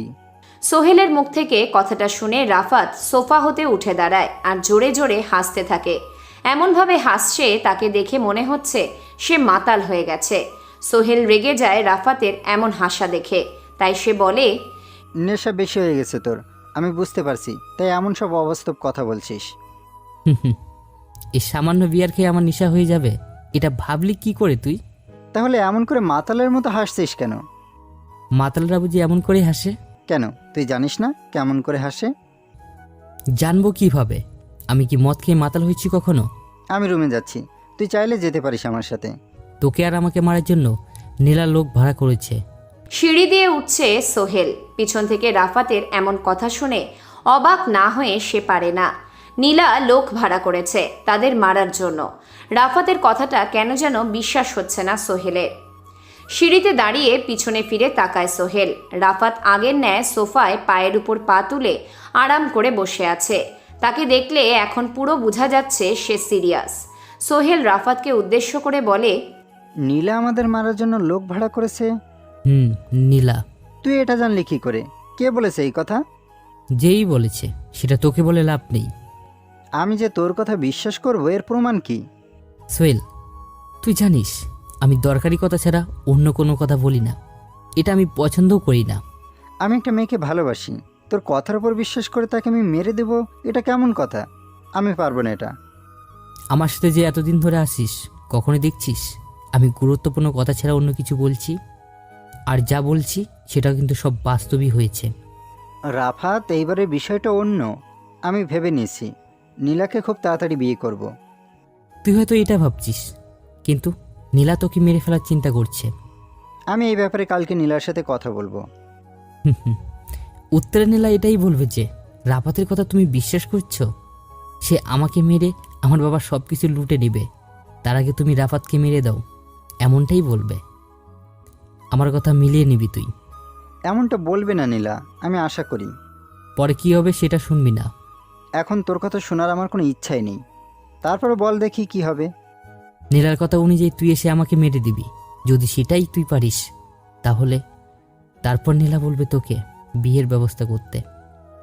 তুই ঠিক তাই করবি, কিন্তু বিয়েটা আর করতে পারবি না, এর আগেই তোকে মেরে দিবে নীলা। তোর বলা ভবিষ্যৎবাণীটা আমার খুব ভালো লেগেছে। কিন্তু কিছু সত্যি হবে, আবার কিছু হবে না, বাকি সব অন্ধকারের সাধক। রাফাত কিছু না বলে মুচকি হাসে। সোহেলের না বলা কথার মানে সে জানে, তবে সেটা যে কখনো সম্ভব হবে না। রাফাত আরেক ঢোক গিলে বোতলটা শেষ করে টেবিলের উপর রেখে দেয়। সোহেল চলে গেছে তার গন্তব্যে, সেই আরামদায়ক বিছানায়। মেয়ে মানুষের প্রতি এই ছেলেদের কত অন্ধ বিশ্বাস, কিন্তু মেয়েরা বিশ্বাসটা ভঙ্গ করে দেয়, এটাই সবচেয়ে বড় সমস্যা। রাফাত কোনো মেয়েকে বিশ্বাস করে না, কারণ সে জানে মেয়েদের কথার ওজন অনেক কম। তারা তাদের অঙ্গীকার সময় পরিবর্তনের সাথে সাথে ভুলে যায়। রাফাত রুমে প্রবেশ করে। সাদা কালারের বিছানার উপর চিত হয়ে শুয়ে পড়ে। ডান হাত দিয়ে বিছানার পাশে থাকা ছোট টেবিলের ভিতর হাত দেয়। শক্ত একটা জিনিস হাতে লাগে তার। রাফাত বের করে জিনিসটা, পিস্তল। কালো কালারের পিস্তলটা হাতে নিয়ে পর্যবেক্ষণ করতে থাকে। অনেক ছোট থেকে পরিচয় এই পিস্তলের সাথে। সম্পর্কটা সোহেলের আগে থেকে না। সোহেল ছোটকালের বন্ধু হয়েও একটা মেয়ের জন্য রাফাতের সাথে বেইমানি করতে পিছপা হবে না। তবে এই পিস্তল এখনো পর্যন্ত রাফাতের সাথে কোনো বেইমানি করেনি। বাকি সময় পর কি বেইমানি করবে এটাও জানে না রাফাত। ভবিষ্যৎ সম্পর্কে একমাত্র সৃষ্টিকর্তাই ভালো জানেন। মানুষের জন্ম থেকে শুরু করে মৃত্যুর আগ পর্যন্ত সব তিনি জানেন। রাফাত ভবিষ্যৎ সম্পর্কে না জানলেও অনুভব করতে পারে কি হবে সামনে। পিস্তলটা দেখতে দেখতে রাফাত ভাবে, কি ক্ষমতা রাখে ছোট এই মেশিনটা? এর ভিতরে থাকা 2.5 ইঞ্চির বুলেট 6 ফুট মানুষকে মেরে দেওয়ার ক্ষমতা রাখে। যার হাতে এই মেশিন থাকে সেই মিস্টার রাজা, আর বাকি সব তার পোছা। এগুলো ভাবতে ভাবতে একসময় রাফাত গভীর নিদ্রায় তলিয়ে যায়। সকাল 8:30। রাফাত ভার্সিটি লাইব্রেরিতে বসে বসে একটা বই পড়ছে। এখন মূলত কোনো স্টুডেন্ট ক্যাম্পাসে আসেনি, কোনো প্রফেসরও আসেনি, বলতে গেলে ফাঁকা ক্যাম্পাসটা। রাফাতের এত সকালে আসার একটাই কারণ, সেটা হলো বই পড়া। এটা যেমন তেমন বই না, বইটা বিভিন্ন গ্যাংস্টার, গডফাদার, আন্ডারওয়ার্ল্ড কিলার, মাফিয়াদের সম্পর্কে লেখা। রাফাতের একটা চ্যাপ্টার এখনও বাকি রয়েছে পড়ার জন্য এই বইয়ের, সেটাই নীরবে বসে বসে পড়ছে সে। অনেকটা পড়া হয়ে গেছে। রাফাত তার বাম হাতের ঘড়ির দিকে তাকায়। ঘড়িটা খুব একটা দামি না, রাস্তায় ডেকে ডেকে বিক্রি করা ঘড়ি যেমন হয় আর কি। 9টা বাজতে চলল বলে ক্যাম্পাসে স্টুডেন্টদের আসা যাওয়া শুরু হয়ে গেছে। রাফাত বইটা নির্দিষ্ট জায়গায় রেখে দেয়। পুরোটা পড়া শেষ হয়নি, বাকি অংশটুকু কালকে এসে পড়ে নেবে, এটা ভেবে লাইব্রেরির মেইন দরজার দিকে যেতে থাকে। হঠাৎ মেইন দরজাটা বাইরে থেকে বন্ধ হয়ে যায়। রাফাত নিজের জায়গায় দাঁড়িয়ে যায়। ব্যাপারটা কি? দরজাটা বাইরে থেকে কে বন্ধ করে দিল? রাফাত গিয়ে দরজাটা খোলার চেষ্টা করলো, কিন্তু ব্যর্থ হয়ে আবার ফিরে এলো। এখন বসে থাকা ছাড়া আর কোনো উপায় নেই। রাফাত, আরেকবার চেষ্টা করে দেখতে পারিস, দরজাটা খুলে যাবে। পরিচিত কণ্ঠে পিছন থেকে কেউ কথাটা বলে ওঠে। নরম মেয়েলি কণ্ঠ, কিন্তু কথার মাঝে যে রহস্য আছে। রাফাত পিছনে ফিরে তাকায়। একটা ছোট বেঞ্চের উপর আরাম করে বসে আছে নেহা। সেই তাহলে উক্ত কথাটা বলেছে। কিন্তু নেহা কখন লাইব্রেরিতে এসেছে? যখনই এসেছে তাহলে রাফাত কেন শব্দই পায়নি? আপনি আপনি এখানে কখন এসেছেন? এসেছি তো অনেক আগে, কিন্তু তুই বই পড়তে এত ব্যস্ত যে আমাকে খেয়ালই করিসনি। বাইরে থেকে কেউ দরজাটা লক করে দিয়েছে, এখন বাইরে কিভাবে যাবেন? বাইরে যাওয়ার চিন্তা আমি করবো না, তুই কিভাবে যাবি এটারই চিন্তা কর। আমি এখানেই বসে থাকবো, আমার কোনো চিন্তা নেই। নেহা নিজের জায়গা থেকে উঠে এসে রাফাতের দিকে এগোতে থাকে। নেহার ঠোঁটের কোণে লেগে আছে শয়তানি মার্কা হাসি। রাফাত নিজের জায়গা থেকে একটুও নড়ে চড়ে বসে না, এক জায়গায় স্থির হয়ে বসে আছে। এমনভাবে বসেছে যে এটা তার নিজের কেনা জমি। অন্য কেউ দখল দিতে আসছে, কিন্তু সে তার জমি দিতে রাজি না, তাই স্থির হয়ে বসে আছে।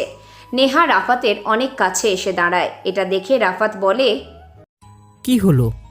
আপনি আপনার সিট ছেড়ে এখানে আসছেন কেন? কেন আমি আসতে পারি না? এটা লাইব্রেরি, কারো বাবার কেনা জমি না। আমি যেখানে খুশি সেখানে বসতে পারবো। বসেন তাহলে, প্লিজ আমার সামনে এমন করে দাঁড়িয়ে থাকবেন না। যেখানে ইচ্ছা সেখানে গিয়ে বসেন। আমি তো এখন তার কোলের উপরে বসবো। কি বলছেন এসব? আমার কোলে বসবেন মানে? যা বলেছি ঠিকই বলেছি, তোর কোলে বসবো, কারণ তোকে তো আমি আমি আপনাকে ভালোবাসি না। সমস্যা নেই, আজকের পর থেকে আর ভালোবাসতে হবে না। রাফাত বুঝতে পারছে না নেহা কি বলতে চাইছে। একবার বলে ভালোবাসতে, আবার আরেকবার বলে আজকের পর থেকে না বাসতে। মেয়েটার মাথায় কি কোনো সমস্যা আছে? তাকে দেখলে তো এমন মনে হয় না, বেশ ভালোই তো মনে হয়। নেহা এসে রাফাতের শার্টের কলার ধরে বসা থেকে টেনে তোলে। রাফাত বোকার মতো দেখতে থাকে। নেহা নিজের শরীরে পরা মডার্ন ড্রেসটা ছিঁড়তে থাকে। ড্রেসটা অনেক অগোছালো হয়ে গেছে, যে কেউ দেখলে বলে দেবে নেহার সাথে কেউ জোড়াজড়ি করেছে। রাফাত নেহাকে জিজ্ঞেস করে, এগুলো কি করছেন আপনি? জামাটা এমন করে ছিঁড়ে ফেলছেন কেন? এই ড্রেসের দাম অতটা বেশি না আমার কাছে, কিন্তু যা করতে যাচ্ছি সেটা খুব দামি। কথাটা বলে নেহা দরজার দিকে যেতে থাকে। রাফাতের মস্তিষ্ক এখনও জানান দিচ্ছে না নেহা কি করতে চলেছে। দরজা লক করার শব্দ হয়। নেহা নিজেই দরজাটা ভিতর থেকে লক করেছে। রাফাত বলে, আপনি ভিতর থেকে দরজা লক করছেন কেন? তুই না আসলে অনেক বোকা। আমি জাস্ট ধারণা করতে পারছি না তুই কেমন বোকা। অনেক সময় মনে হয় তুই বোকা না, বোকার মতো ভান করে থাকিস। আসলে তুই সত্যি অনেক বড় বোকা। রাফাত মুচকি হাসে। সে নিজেও জানে না তার এমন ধরনের সমস্যা। এটা কি রাফাতের রোগ নাকি অন্য কিছু বুঝতে পারছে না সে। এই ভার্সিটিতে যে তার আসল রহস্য কেউ বুঝতে পারছে না, এটা ভেবে খুব হাসি পায় তার। ক্যাম্পাসের সবাই বলে রাফাত নাকি বোকা একটা ছেলে। আসলে কি সে প্রকৃতপক্ষে বোকা, নাকি সবাইকে বোকা বানিয়ে রাফাত একা চালাকি করছে? নিজেই নিজের মাইন্ড গেমের তালিকায় সবাইকে ফেলে রেখেছে।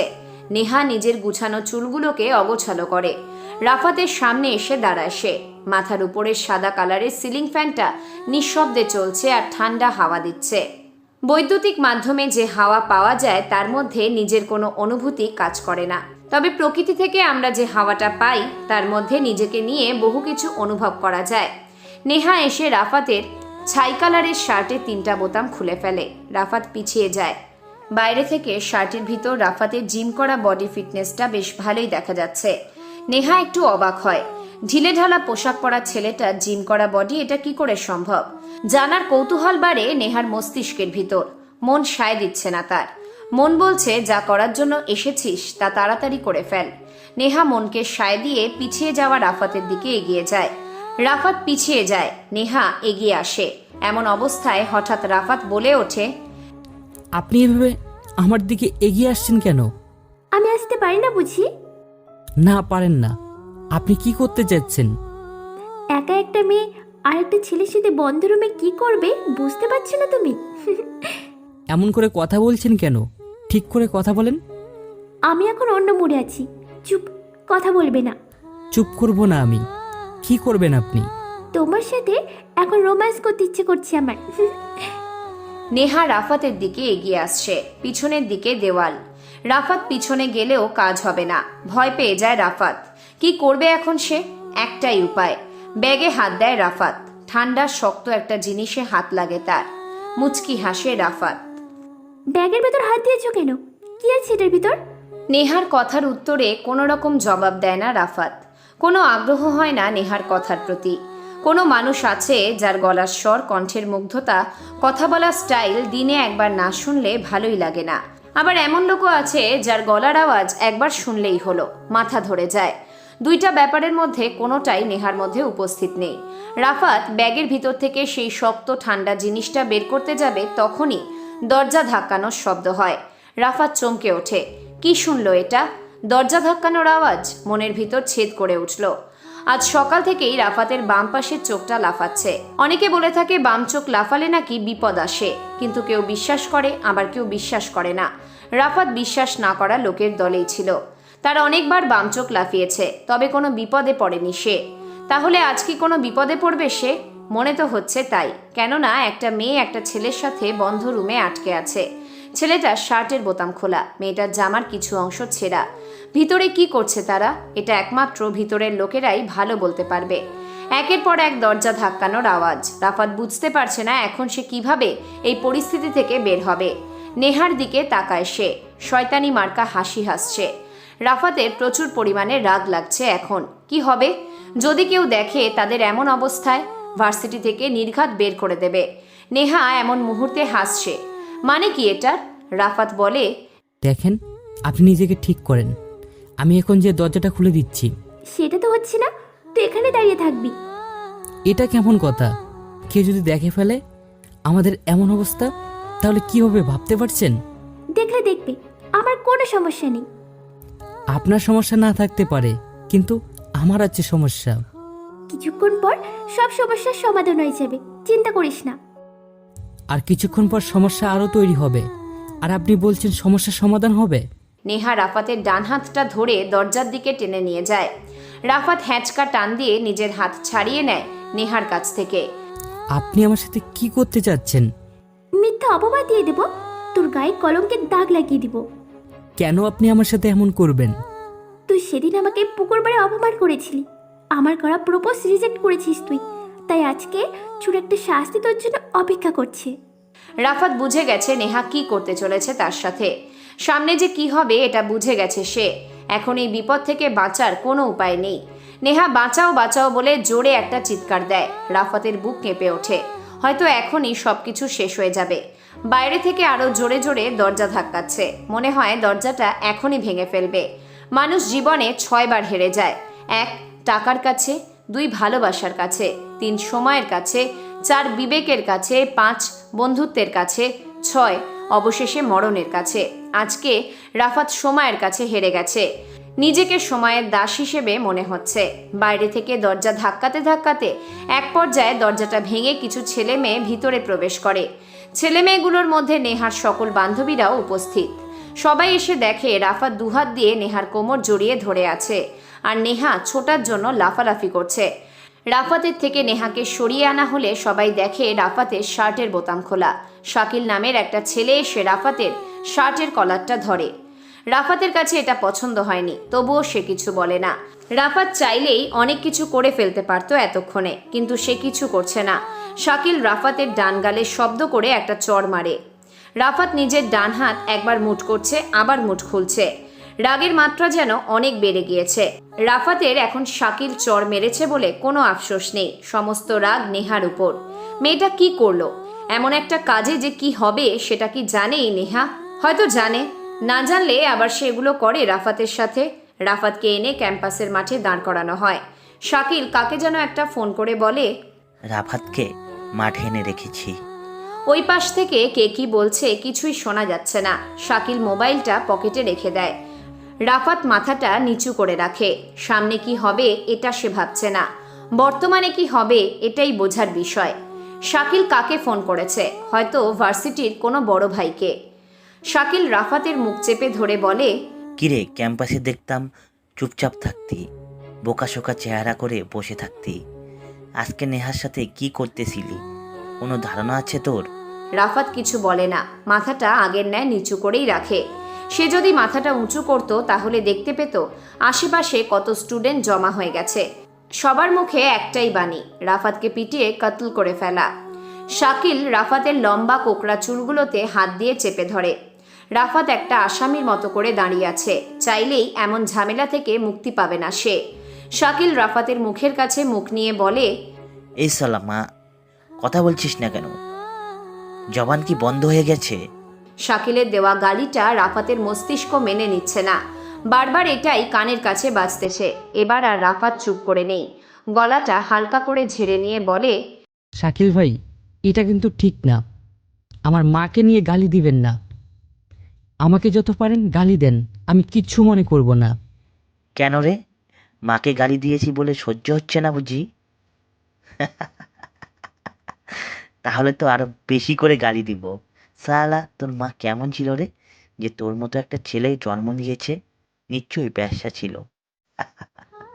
রাফাত শাকিলের কলার ধরে ফেলে। সবাই অবাক, আজকে হঠাৎ এই বোকা ছেলের কি হয়েছে? সিনিয়র শাকিল ভাইয়ের কলার ধরে ফেলেছে, এমন দুঃসাহস! শাকিল রাফাতের থেকে নিজের কলারটা ছাড়িয়ে নেয় আর বলে, তুই আমার কলারে হাত দিয়েছিস, দেখবি কিছুক্ষণ পর কি অবস্থা করি তোর। আগে সাকিব ভাইকে আসতে দে। রাফাত এখন বুঝতে পারছে তখন শাকিল সাকিব ভাইকে ফোন দিয়েছে। রাফাত মুচকি হাসে, শাকিলের কানের কাছে মুখটা নিয়ে আস্তে করে বলে, এখন কলারে হাত দিয়েছি, তারপর যে কি করব সেটা তুই নিজেও ভাবতে পারবি না। আমি যখন মারি তখন শ্বাস নেওয়ারও সুযোগ দিই না, সরাসরি মৃত্যু। রাফাতের এমন অন্যরকম কণ্ঠে অন্যরকম ভাষা শুনে শাকিল ভয় পেয়ে যায়। একটা বস্তির গরিব ছেলে কেমন করে এত স্টাইল নিয়ে কথা বলতে পারে বুঝতে পারছে না শাকিল। কে তুই? এমন করে আমার সাথে কথা বলছিস কেন? আমি মানুষ, এখানে যারা আছে সবার মতো আমি সাধারণ একটা মানুষ। তাহলে আমার কানে কানে এমন স্টাইলিশ কথা কিভাবে বলছিস? আরে ওইটা তো তামিল সিনেমা থেকে শিখেছি। শাকিল বুঝতে পারছে রাফাত যে মিথ্যা কথা বলছে তার সাথে, কারণ রাফাতের চোখ জোড়া বলছে এক কথা আর মুখ দিয়ে বলছে অন্য কথা। মানুষের চোখের ভাষা মনের ভিতর থেকে আসে, এটা মিথ্যা হয় না কখনো, কিন্তু আবার মুখ দিয়ে যেটা বলে সেটার অনেক কিছুই মিথ্যা কথা হয়ে থাকে। ক্যাম্পাসের বড় গেট দিয়ে দুটো বাইক প্রবেশ করে। সবাই জানে বাইক দুইটা কার, একটা এই ভার্সিটির ভিপি সাকিব ভাইয়ের, অন্যটা সজীবের। বাইক দুটো এসে থামে মাঠের এক কোণে। সাকিব বাইক থেকে নেমে ঘটনাস্থলে গিয়ে দাঁড়ায়। একটা ছেলে এসে সাকিব ভাইয়ের জন্য চেয়ার দিয়ে যায়। সাকিব ভাই বসে পড়ে চেয়ারে। দুই পাশে দাঁড়িয়ে আছে সজীব আর রাকিব, সামনে মাথা নিচু করে দাঁড়িয়ে আছে রাফাত, অসহায় আসামির মতো। তার পাশে দাঁড়িয়ে আছে শাকিল। রাকিব একটা সিগারেট বের করে সাকিবের ঠোঁটে দেয়। অন্য পাশ থেকে সজীব লাইটার দিয়ে আগুন জ্বালিয়ে দেয় সিগারেটে। রাফাত তীক্ষ্ণ দৃষ্টিতে তাকিয়ে আছে সাকিবের দিকে। ঘটনা কি হয়েছে আমাকে কেউ প্রথম থেকে বলবি? সাকিবের কথা শুনে শাকিল সহমত পোষণ করে বলে, ভাই, আমি জানি পুরো ঘটনাটা। তাহলে এতক্ষণ চুপ করে দাঁড়িয়েছিলি কেন? এখন বল কি হয়েছে? ভাই, ঘটনা একটাই, সেটা হলো রাফাত নেহাকে লাইব্রেরির ভিতর আটকে ধর্ষণ করার চেষ্টা করেছে। শাকিলের কথা শুনে রাফাত মুচকি হাসে। ছেলেটা লাইব্রেরির ভেতরে কি হয়েছে এটা না দেখেই বলে দিয়েছে কথাটা। সাকিব নেহাকে ডাক দেয়। নেহা এখন কোথায়? এখানে থাকলে আমার সামনে নিয়ে এসো। লোকজনের ভিড় থেকে নেহা সাকিবের সামনে আসে। আগের মতো তার ছেঁড়া কাপড় পরনে, তবে উপরে হলদে কালারের একটা ওড়না দিয়ে ঢাকা, যার কারণে কাপড়ের ছেঁড়া অংশটুকু বোঝা যাচ্ছে না। সাকিব বলে, নেহা, এই রাফাত কি তোমাকে ধর্ষণ করার চেষ্টা করেছে?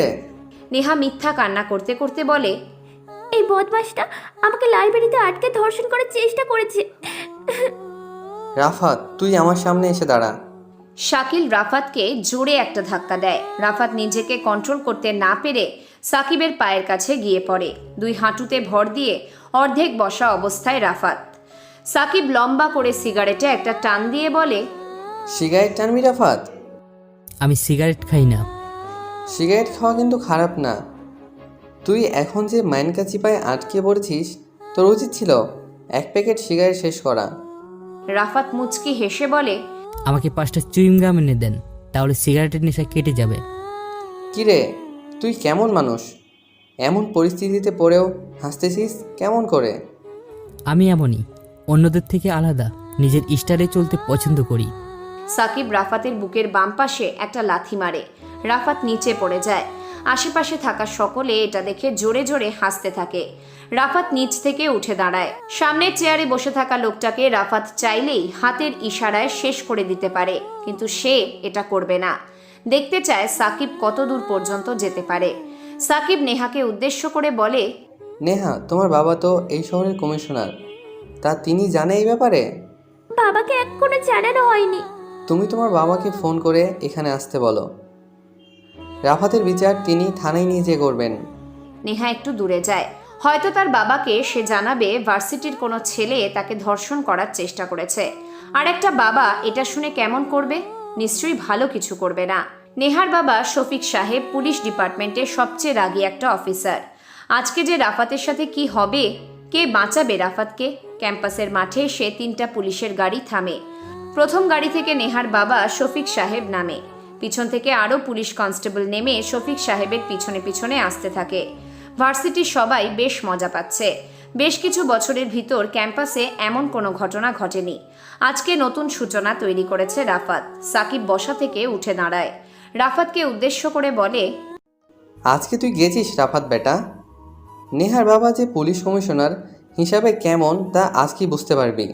আমি আমার চিন্তা করি না, কমিশনারকে বলুন উনি যেন ওনার চিন্তা করে। কে বে তুই, এত কনফিডেন্স নিয়ে কথা বলছিস? বস্তিতে থাকা একটা গরিব ছেলে তুই, থানা থেকে ছাড়িয়ে নিয়ে যাবে সেটা ভাব একবার। আমি কখনো নিজেরটা চিন্তা করি না। আশা করি থানা থেকে মুক্তি করার জন্য লোকের অভাব হবে না। দেখি কে তোকে মুক্তি করায়। রাফাত হাসে। সেটা বাইরের কেউ না দেখলেও ভিতরে ভিতরে সে খুব হাসছে। রাফাত মনে মনে বলতে থাকে, মুক্তির আনন্দে আমি হাসব, আমার সেই হাসিতে থাকবে শুধু সুখের পলক। আমি উড়ব আনমনে, আমি গাইব প্রাণ খুলে, খেলবো নেশার মতো মাইন্ড গেম। কি আমার মেয়ে মিয়াকে নষ্ট করার চেষ্টা করেছে? বেশ গম্ভীর আর রাগী দৃষ্টিতে তাকিয়ে কথাটা বলেছে শফিক সাহেব। পুলিশের পোশাক পরলে শরীরের ভিতর আলাদা একটা অনুভূতি চলে আসে। মানুষ তখন নিজেকে পৃথিবীর সবচেয়ে সাহসী ব্যক্তি মনে করে। একজন পুলিশ অফিসারের কণ্ঠস্বর থাকবে খুবই ঝাঁঝালো। সাধারণ জনগণ তাদের ইউনিফর্ম পরা ছাড়া তাদের সেই ঝাঁঝালো কণ্ঠ শুনলে নিমেষেই বুঝতে পারবে যে লোকটা পুলিশে চাকরি করে। কেউ কিছু বলছে না, সবাই ভয় পেয়ে আছে। পুলিশের সাথে সামনাসামনি কথা বলার সাহস খুব কম লোকেরই থাকে। শফিক সাহেব আবারও বলে, কি হলো, কথা কানে যাচ্ছে না কেন? নাকি আমার বলা ভাষা বোঝা যাচ্ছে না? কে সেই ছেলে যার এত বড় সাহস? আমি আপনার মেয়েকে নষ্ট করার চেষ্টা করেছি। শফিক সাহেব আশেপাশে তাকায়। ওনার বাম পাশ থেকে রাফাত নামের ছেলেটা কথা বলেছে। বোকাশোকা চেহারার এমন একটা ছেলে পুলিশ কমিশনারের মেয়েকে নষ্ট করার চেষ্টা করেছে। বিষয়টা ভাবতেই মস্তিষ্কে নাড়া দিয়ে উঠবে। শফিক সাহেব গিয়ে রাফাতের সামনে দাঁড়ায়। শফিক সাহেব রাফাতের গালে কষে 2টা চড় মারে। রাফাত কিছু বলে না। নীরবতা ভালো লক্ষণ। যেমন নীরব ভাষায় বৃক্ষ আমাদের সতর্কতার গান শোনায়, অনুভূতির কান দিয়ে তা শুনতে হয়। তাহলে বুঝতে পারা যায় জীবনের মানে বৃদ্ধি। শফিক সাহেব রাফাতকে উদ্দেশ্য করে বলে, তোকে দেখে ওই সকল ছেলেদের মতো মনে হয় না। বোকা শোকা চেহারা ছেলে তুই, কিভাবে সাহস করেছিস আমার মেয়ের দিকে হাত দেবার? মানুষকে বাইরে থেকে বিচার করতে নেই, হয়তোবা তার ভিতরে কি চলছে আপনি তা জানেন না। থানায় চল আজকে, তোকে নিজ হাতে শাস্তি দিয়ে বোঝাবো মেয়েদের দিকে হাত বাড়ালে কি হয়। তুই আবারও হাত দিয়েছিস একজন পুলিশ অফিসারের মেয়ের দিকে। আমি আমার চিন্তা কখনো করি না, আপনার কি হবে সেটা নিয়ে চিন্তা করছি। আমার জন্য তোকে চিন্তা করতে হবে না, আমি নিজেই নিজের চিন্তায় মগ্ন থাকি। সমাজের এক শ্রেণীর মানুষ আছে যারা নিজের স্বার্থের জন্য কাজ করে, নিজের স্বার্থকে বড় করে দেখে, তাই তারা নিষ্ঠুর ও বিকৃত বুদ্ধিসম্পন্ন। সমাজের সেই সকল লোক তবুও মানুষের কাতারে আছে, কিন্তু তুই পশুর চেয়েও খারাপ।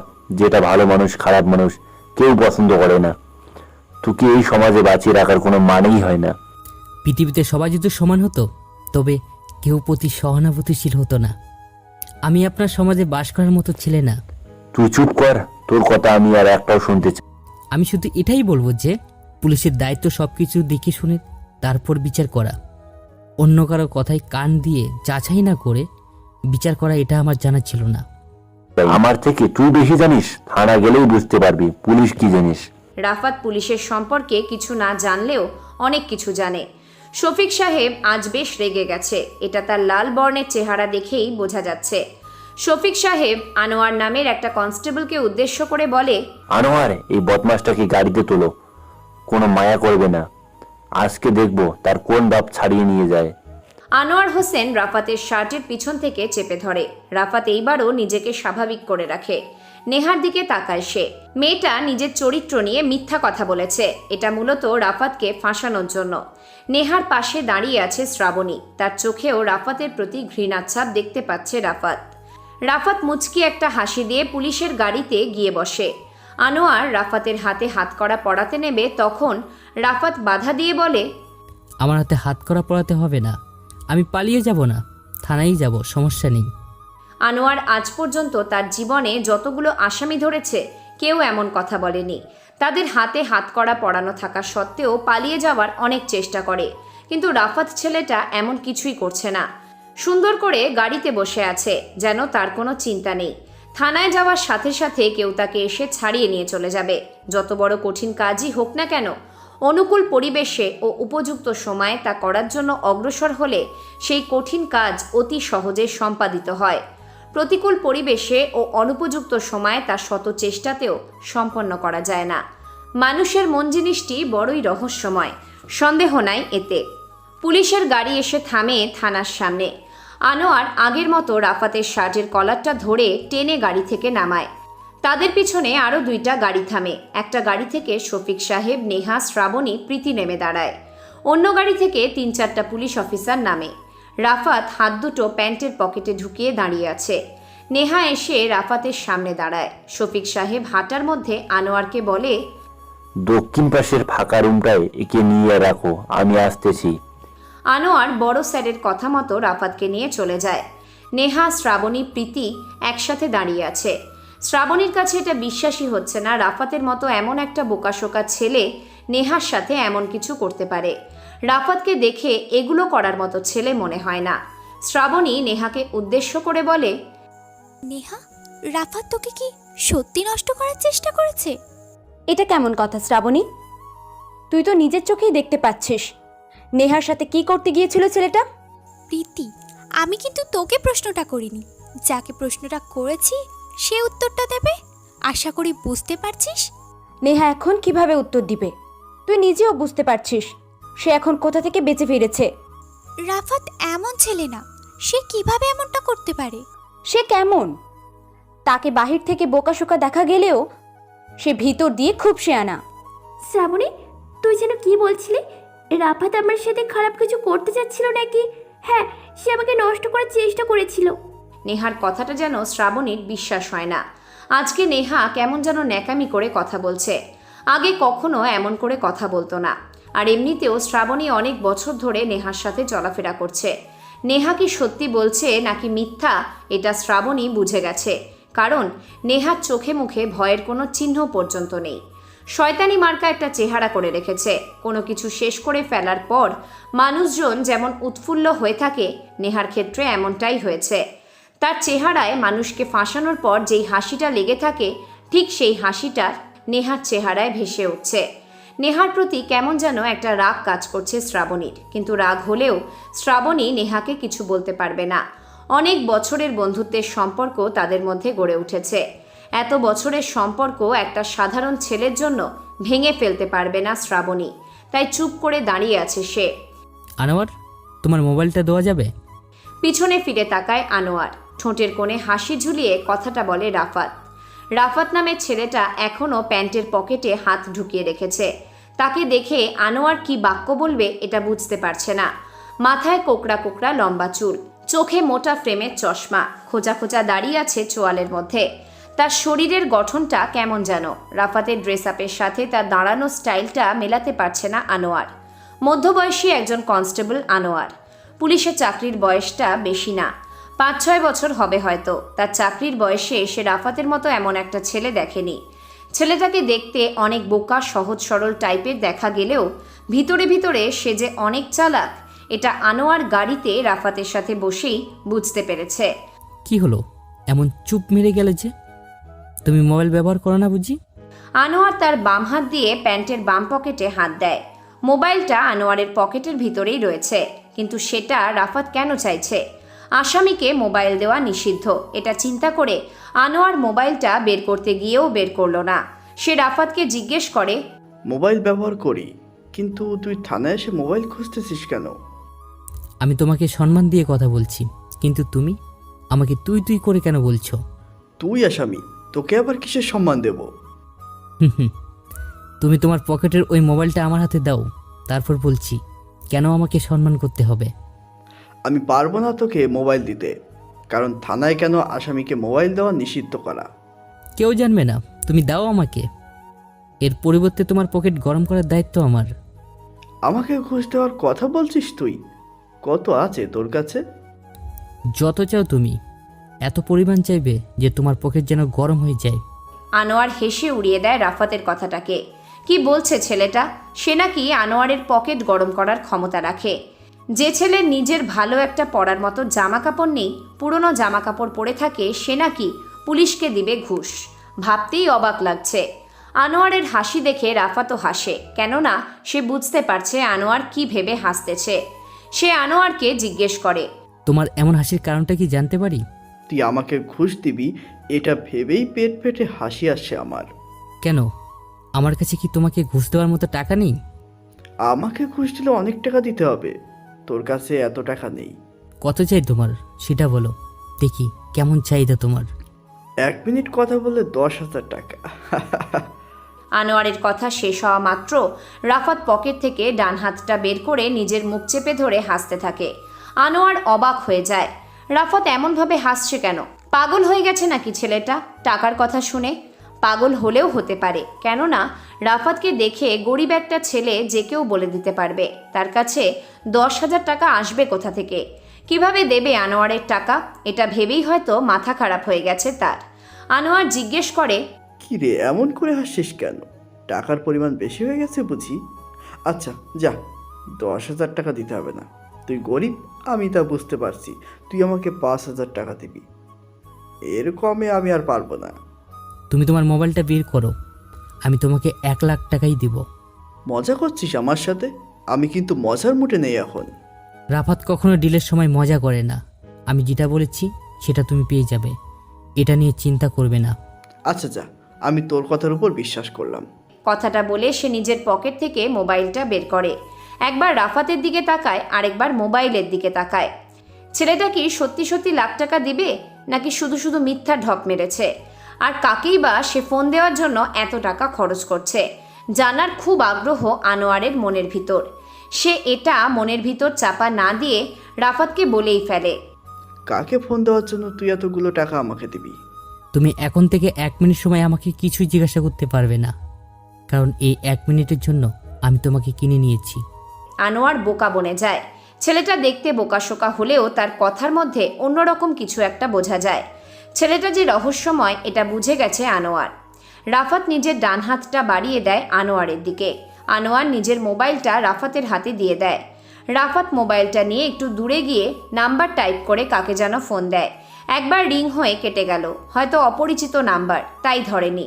রাফাত বিরক্ত হয়ে ফোন আবার কানে লাগায়। সে বিরক্ত হবে নাই বা কেন, এখন একটা সেকেন্ডের মূল্য 1000 টাকা। মিনিট শেষ তো 1 লাখ টাকাও শেষ। এইবার ফোনটা রিসিভ করেছে ওই পাশে থাকা ব্যক্তিটা। রাফাতের চোখে মুখে একটা হাসির ছাপ দেখা যাচ্ছে, বিরক্তির সেই চেহারা বোঝা যাচ্ছে না।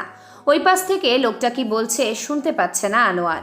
তবে রাফাতের কথাটা শোনার আগ্রহ পোষণ করছে আনোয়ারের মনে। মিস্টার 44 বলছি, ধানমন্দির থানায় আমাকে ধরে এনেছে। যেখানেই থাকেন না কেন 15 মিনিটের মধ্যেই আপনাকে থানায় দেখতে চাই আমি, নয়তো কি হবে আপনি তা ভালো করেই জানেন। রাখছি। রাফাত ফোনটা কেটে আনোয়ারের সামনাসামনি এসে দাঁড়ায়। সে তার নিজের হাতঘড়ির দিকে তাকায়। এখনো 7 সেকেন্ড বাকি আছে। রাফাত আনোয়ারের হাতে মোবাইলটা দিয়ে দেয়। এবার রাফাত বলে, এখনো 7 সেকেন্ড বাকি আছে, চিন্তা নেই, আমি 1 মিনিটে টাকা এখনই দিয়ে দিব। তার আগে তুমি তোমার মোবাইল লকটা খুলে দাও। রাফাতের কথা মতো আনোয়ার নিজের মোবাইলের লকটা খুলে রাফাতের হাতে দেয়। রাফাত মোবাইলটা হাতে নিয়ে কি যেন একটা করে আনোয়ারকে জিজ্ঞেস করে।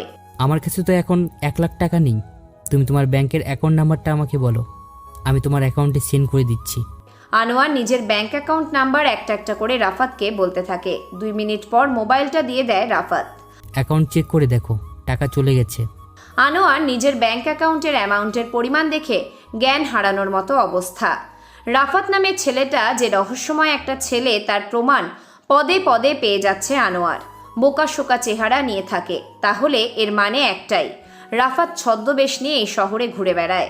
আনোয়ার আজকে অনেক খুশি, যা তার চোখ মুখের অবস্থা দেখেই বোঝা যাচ্ছে।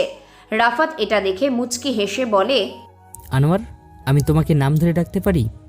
আপনার যেমন ইচ্ছে আপনি সেটা বলে আমাকে ডাকতে পারেন, আমার কোনো সমস্যা নেই। রাফাত হাসে। টাকা থাকলে পৃথিবীতে সব কিছু সম্ভব। কিছুক্ষণ আগে যে ব্যক্তিটা তুই করে রাফাতকে সম্বোধন করেছিল, এখন সে ব্যক্তি আপনি আপনি করে সম্মান দিয়ে কথা বলছে। ভাবতেই আরও হাসি পায় রাফাতের।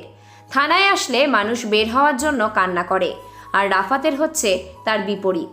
রাফাত এবার আনোয়ারকে এমন একটা কথা বলে যেটা শুনে আনোয়ার পুরোপুরি অবাক। কথাটা হলো, আর ভালো লাগতেছে না আনোয়ার, আমাকে একটা সিগারেটের ব্যবস্থা করে দিতে পারবে? রাফাতের এমন কথার জবাবে কি বলবে আনোয়ার বুঝতে পারছে না। সে কি থানাকে কোনো চায়ের দোকান পেয়েছে? যখন যা ইচ্ছে অর্ডার করবে সাথে সাথে তা পেয়ে যাবে। এমন হলে তো আসামিকে ধরে আর থানায় নিয়ে আসতে হতো না, চায়ের দোকানে বসিয়ে দিয়ে আসতো। এখন সিগারেট কিভাবে দেবে রাফাতকে? যদি কেউ দেখে ফেলে রাফাত থানার ভিতর বসে বসে সিগারেট টানছে, তাহলে সব দোষ এসে আনোয়ারের উপর পড়বে। কিছুদিন পর হয়তো এটার জন্য আবার আনোয়ারের চাকরি চলে যাবে। এমন কিছু চিন্তা করতেই বুক কেঁপে ওঠে আনোয়ারের। তাই সে বলে, আমি সিগারেট এনে দিতে পারবো না, কারণ এটা একটা থানা, কোনো চায়ের দোকান না। তুমি চাইলে কিন্তু থানাটাকে চায়ের দোকান পরিণত করতে পারো, এতে কিন্তু তোমার অনেক লাভ হবে। আমার এই 2-1 টাকা লাভ করতে গিয়ে দেখা গেছে পুলিশের চাকরিটাই চলে গেছে। কেউ জানতে পারবে না। যেমন আজকে তুমি আমাকে কথা বলিয়ে দেওয়ার জন্য মোবাইলটা দিয়েছো, এর বিনিময়ে আমি তোমাকে টাকা দিয়েছি। কে কেউ এটা দেখেছে বা জেনেছে? সেটা না দেখলেও সিগারেটটা নিয়ে ঝামেলা হয়ে যাবে, আমি পারবো না এটা। একটা সিগারেটের জন্য কত টাকা লাগবে আমি দিয়ে দিচ্ছি এখনই। সব কিছু টাকা দিয়ে হয় না। রাফাত নিচের ফ্লোরে গিয়ে বসে পড়ে। দেওয়ালে পিঠ হেলিয়ে দিয়ে বাম পাটা উঁচু করে তার উপর নিজের বাম হাতটা রাখে। 14 শিকে রুমের অবস্থাটা বেশি একটা ভালো না, কেমন যেন বিদঘুটে পরিবেশ হয়ে আছে। রাফাত আনোয়ারকে বলে, আনোয়ার, এই পৃথিবীতে টাকা দিয়ে করা যায় না এমন কোনো কাজ নেই। টাকার কাছে সবাই নত, টাকা কারো কাছে নত না। তুমি লক্ষ্য করছো, টাকা কাগজের তৈরি হলেও এর দাম কিন্তু অনেক বেশি। যাও, এবার আমার জন্য একটা সিগারেট নিয়ে আসো। আচ্ছা, আপনার পরিচয়টা কি? কে আপনি? আমি তো মানুষ, অতি সাধারণ একটা মানুষ, যে সব কিছুই পারে আবার কিছুই পারে না। আমি যতদূর জানি আপনার নাম রাফাত, তাহলে ফোনে ওই ব্যক্তির কাছে কেন বলেছেন? তুমি দেখছি সব কিছুই খেয়াল করো। তোমাকে কনস্টেবল পদে মানায় না। তুমি যদি বড় কোনো অফিসার বা গোয়েন্দা বিভাগের চাকরি করতে তাহলে ঠিক ছিল। আমি মনে করি আমার জন্য কনস্টেবল পদটাই ঠিক আছে। যার যেমন ইচ্ছা, তার কাছে তো সেটাই পছন্দ। বললেন না যে আমার প্রশ্নের উত্তরটা? আমার প্রশ্নের জবাব আমার কাছেই আছে, কিন্তু আমি সেটা দিব না, কারণ আমি নিজের পরিচয় নিজে দিতে পছন্দ করি না। তাহলে ফোন দিয়েছেন কাকে সেটা বলেন। আফিফ চৌধুরী। আমি কি চিনি সেই আফিফ চৌধুরীকে? সমস্ত বাংলাদেশের মানুষ চিনে তাকে, তুমি পুলিশের লোক হয়ে চিনবে না কেন? কে সেই আফিফ চৌধুরী? স্বরাষ্ট্রমন্ত্রী আফিফ চৌধুরী, যাকে বাংলাদেশে চিনে না এরকম কোনো লোক নেই। 2 কদম পিছিয়ে যায় আনোয়ার। রাফাত কি বলছে এটা? তাকে নাকি ছাড়ানোর জন্য স্বরাষ্ট্রমন্ত্রী নিজে আসবে। আনোয়ার কথাটা বিশ্বাস করবে কি করবে না এটা নিয়ে সংশয়ে পড়েছে। রাফাতের কথা বিশ্বাস করবে নাই বা কেন, সে যা বলছে সেটাই করেছে।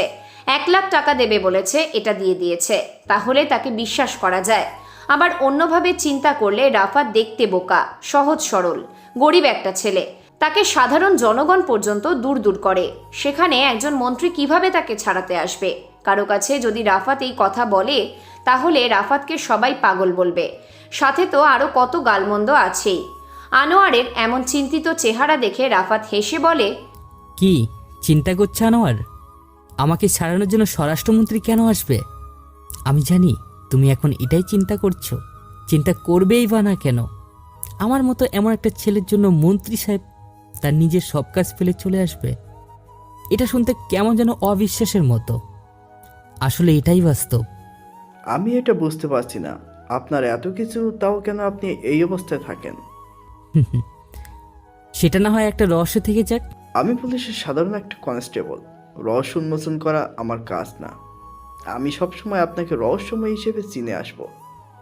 আর কথা বলো না, পিছনে ফিরে তাকিয়ে দেখো, কমিশনার সাহেব চলে এসেছে। রাফাতের কথা শুনে আনোয়ার পিছনে ফিরে তাকায়। 3 দিক থেকে বন্ধ করা রুমের গেট পেরিয়ে শফিক সাহেব হাতে মোটা একটা লাঠি নিয়ে আসছে। বাইরে দাঁড়িয়ে আছে নেহা, শ্রাবণী, প্রীতি।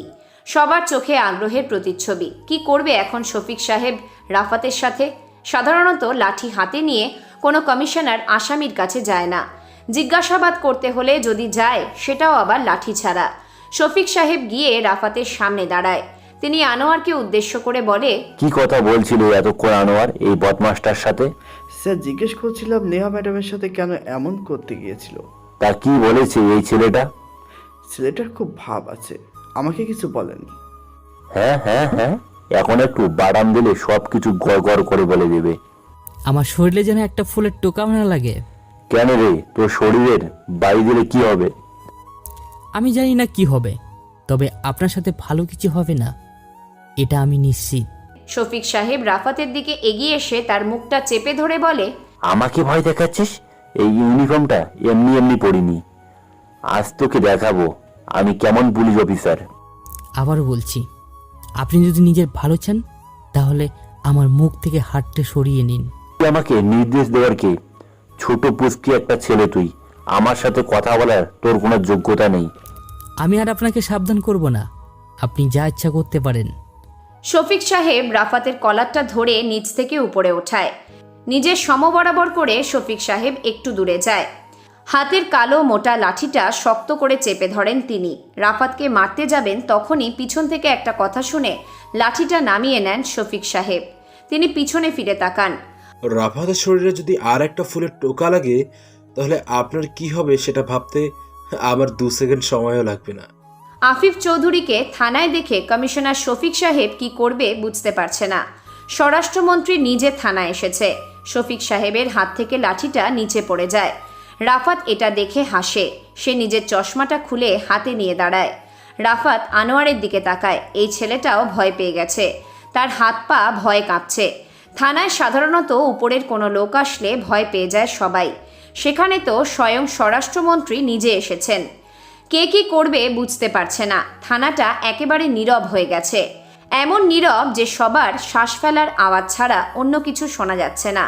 শফিক সাহেব রাফাতের থেকে সরে এসে আনোয়ারকে উদ্দেশ্য করে বলে, আনোয়ার, রাফাতকে সুস্থভাবে জিজ্ঞাসাবাদ কর, আমি স্যারের সাথে কথা বলে আসি। এটা বলেই শফিক সাহেব রুম থেকে বেরিয়ে আসে। আফিফ চৌধুরীকে একটা সম্মানমূলক স্যালুট দিয়ে বলে, স্যার, এই রাফাত ছেলেটা একজন আসামি। কি করেছেন তিনি? আমার মেয়েকে নষ্ট করার চেষ্টা করেছে। আপনি কি ভালো করে তদন্ত করে দেখেছেন? রাফাত আপনার মেয়েকে নষ্ট করার চেষ্টা করেছে? আমি ঘটনাটা পরে শুনেছি, ভার্সিটি সবাই রাফাতকে হাতে নাতে ধরেছে, আর সবচেয়ে বড় প্রমাণ হচ্ছে আমার মেয়ে। সে নিজের মুখে বলেছে রাফাত তাকে নষ্ট করার চেষ্টা করেছে। আপনার মেয়ে যে সত্যি কথা বলছে এটার প্রমাণ কি? শফিক সাহেব এখন কি বলবে তা বুঝতে পারছে না। নিজের মেয়ের কথা সত্যি না মিথ্যা এটা প্রমাণ করতে হবে এমন চিন্তা তিনি করেননি। শফিকের চুপ থাকা দেখে আফিফ সাহেব গিয়ে নেহা, শ্রাবণী আর প্রীতির সামনে দাঁড়ায়। তিনি কি যেন দেখছেন। হঠাৎই আফিফ সাহেব নেহার দিকে আঙুল ইশারা করে বলে ওঠে, তুমি নিশ্চয়ই কমিশনারের মেয়ে। জি, আমি নেহা, কমিশনারের মেয়ে। বেশ ভালো, তা থানার ভিতর যে ছেলেটার নাম রাফাত, তাকে কি তুমি চেনো? জি, আমাদের ভার্সিটিতেই পড়ে। সে কি তোমাকে নষ্ট করার চেষ্টা করেছে, যাকে বলে রেপ করতে চেয়েছিল? হ্যাঁ, এই মানুষ রূপী জানোয়ারটা আমাকে র‍্যাপ করার চেষ্টা করেছে। সে যে তোমার সাথে এটা করেছে, এটার কোনো প্রমাণ তোমার কাছে আছে? থাকলে সেটা আমার সামনে উপস্থাপন করো। সময় বেশি না, মাত্র 10 মিনিট। আফিফ সাহেব ওনার হাত ঘড়ির দিকে তাকিয়ে বলে, তোমার টাইম এখন থেকে শুরু। আসলে আমি নিজে ছাড়া অন্য কোনো যুক্তিগত প্রমাণ আমার কাছে নেই। নেহার এমন উত্তর পেয়ে আফিফ সাহেব এসে দাঁড়ায় শফিকের সামনে। শফিক সাহেব, আপনার মেয়ে বলেছে রাফাত তার সাথে খারাপ আচরণ করেছে, কিন্তু সে এটার প্রমাণ দিতে পারবে না, কারণ সে নিজে ছাড়া অন্য কোনো প্রমাণ তার কাছে নেই। আর অন্যদিকে রাফাত বলছে সে নির্দোষ। সে যে নির্দোষ তার কাছেও কোনো প্রমাণ নেই, সে নিজে ছাড়া। আর একটা কথা, পুলিশের কাজ হচ্ছে যাচাই বাছাই করে তারপর বিচার করে। প্রমাণ ছাড়া যদি আর কখনো এমন কাজ করেছেন, তাহলে কি হবে বুঝতে পারছেন? স্যার, আমি বুঝতে পারিনি। রাফাতকে এখনই ছেড়ে দিন। তিনি শফিককে উদ্দেশ্য করে বলেন, আনোয়ার, রাফাতকে ছেড়ে দাও। শফিক সাহেব পিছনে ফিরে আনোয়ারকে বলে। কথাটা শোনা মাত্র রাফাত জোরে জোরে হাসতে থাকে। সবাই তাকিয়ে আছে রাফাতের হাসির দিকে। শ্রাবণী মনে মনে চিন্তা করছে, কে এই রাফাত? কি তার পরিচয়? দেশের বর্তমান স্বরাষ্ট্রমন্ত্রী নিজে এসে রাফাতের মতো এমন একটা ছেলেকে ছাড়াচ্ছে। ভাবতেই বিষয়টা কেমন যেন রহস্যময়। রাফাত কি সত্যি গরিব ঘরের সন্তান, নাকি অন্য কেউ, যা আজ পর্যন্ত শ্রাবণীরা কেউ জানে না। রাফাত গিয়ে আনোয়ারের পিছনের পকেটে হাত দেয়। আনোয়ার কিছু বলতে পারছে না। বাইরে স্বরাষ্ট্রমন্ত্রী দাঁড়িয়ে আছে। রাফাত আনোয়ারের পকেট থেকে একটা সিগারেটের প্যাকেট বের করে, সবার সামনে ধরে বলে, আনোয়ার, তোমার কাছে সিগারেট ছিল, তারপর তুমি আমাকে একটা সিগারেট দিলে না। এটা কিন্তু তুমি খুব ভুল করে ফেলছো, পরে কিন্তু পস্তাতে হবে। আনোয়ার কিছু বলে না, চুপ করে মাথাটা নিচু করে দাঁড়িয়ে থাকে। রাফাত সিগারেটের প্যাকেট থেকে একটা সিগারেট বের করে ঠোঁটের কোণে লাগায়। আনোয়ারের প্যান্টের পকেটে লাইটার নেই। আনোয়ার যখন সিগারেট টানে তখন বাইরের দোকান থেকে সিগারেটে আগুন লাগিয়ে আসে। রাফাত রুম থেকে বের হয়, এখনও ঠোঁটের কোণে সিগারেট ঝুলে আছে। সে গিয়ে সরাসরি কমিশনার শফিক সাহেবের পকেটে হাত দেয়। লাইটার পাওয়া গেছে। সে লাইটার দিয়ে নিজের ঠোঁটের কোণের সিগারেটে আগুন জ্বালায়। এবার রাফাত বলে, সরি কমিশনার সাহেব, আপনার সাথে বেয়াদবি করার জন্য। আসলে আপনার কনস্টেবলের কাছে শুধু একটা সিগারেট ছিল, কিন্তু লাইটার নেই, তাই আপনার থেকেই নিতে হলো। আফিফ সাহেব বাদে সবাই অবাক হয়ে তাকিয়ে আছে রাফাতের দিকে। আজকে নেহারা কেউ হাসছে না রাফাতের উপর। সবাই রাফাতের এমন কাণ্ডে চমকিত হয়ে গেছে। রাফাত নেহার দিকে তাকিয়ে লম্বা করে সিগারেটের মধ্যে একটা টান দেয়। পাশ থেকে আফিফ সাহেব বলে ওঠেন, এবার তাহলে যাওয়া যাক। যাব, তবে কমিশনার স্যারের সাথে কথা আছে আমার পার্সোনালি। আমি বাইরে অপেক্ষা করছি। আফিফ সাহেব বাইরে চলে যায়। রাফাত সিগারেটে আরেকটা টান দিয়ে বলে, চলেন তাহলে কমিশনার সাহেব, একান্তে একটা কথা বলে আসি। যা বলা এখানে বলতে সমস্যা কোথায়? সব জায়গায় সবকিছু বলা যায় না। শফিক সাহেব সামনের দিকে হাঁটা ধরে। রাফাতও পিছন পিছন যেতে থাকে। শ্রাবণীরা সেখানেই বোকার মতো দাঁড়িয়ে থাকে। এতক্ষণ কি হয়েছে এখানে তাই সবাই ভাবছে। শফিক সাহেব আর রাফাত থানার বড় বারান্দায় দাঁড়ায়। থানার সামনের এরিয়ায় 15টা গাড়ি দাঁড়িয়ে আছে। আকাশে সূর্য তাপ দিচ্ছে। এমন রৌদ্রের মধ্যেই আফিফ সাহেব দাঁড়িয়ে আছে। ওনার পিছনে কালো কালারের কাপড় পরা বডিগার্ডগুলো দাঁড়িয়ে আছে। রাফাত নিজের অর্ধেক পোড়া সিগারেটটা শফিক সাহেবের সামনে এনে বলে, স্যার, এই সিগারেটটার দিকে লক্ষ্য করেন, এর ভিতরে প্রাণ নেই, কিন্তু সে নিজে মৃত হয়ে আরেকজনের মৃত্যুর কারণ হয়ে দাঁড়ায়। ঠিক তেমনই আমাকে দেখে বোকা মনে হলেও আমি কি জিনিস তা পদে পদে বুঝিয়ে দিই। কথাটা বলে রাফাত সিগারেটে ছোট একটা টান দেয়, আবার বলতে থাকে, আমি জানি আপনার মনের ভিতরে এখন একটাই প্রশ্ন, কে আমি? আমাকে বাঁচানোর জন্য স্বয়ং স্বরাষ্ট্রমন্ত্রী নিজে কেন এসেছে? আমি কখনো নিজের পরিচয় নিজে দিই না।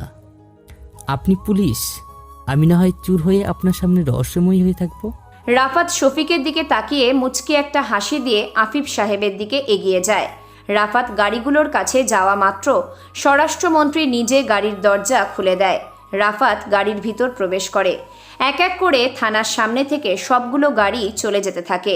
শফিক সাহেব নিজের জায়গায় দাঁড়িয়ে ভাবতে থাকে, কে এই রাফাত, কি তার পরিচয়, সবকিছু রহস্য মায়াজাল ঢাকা।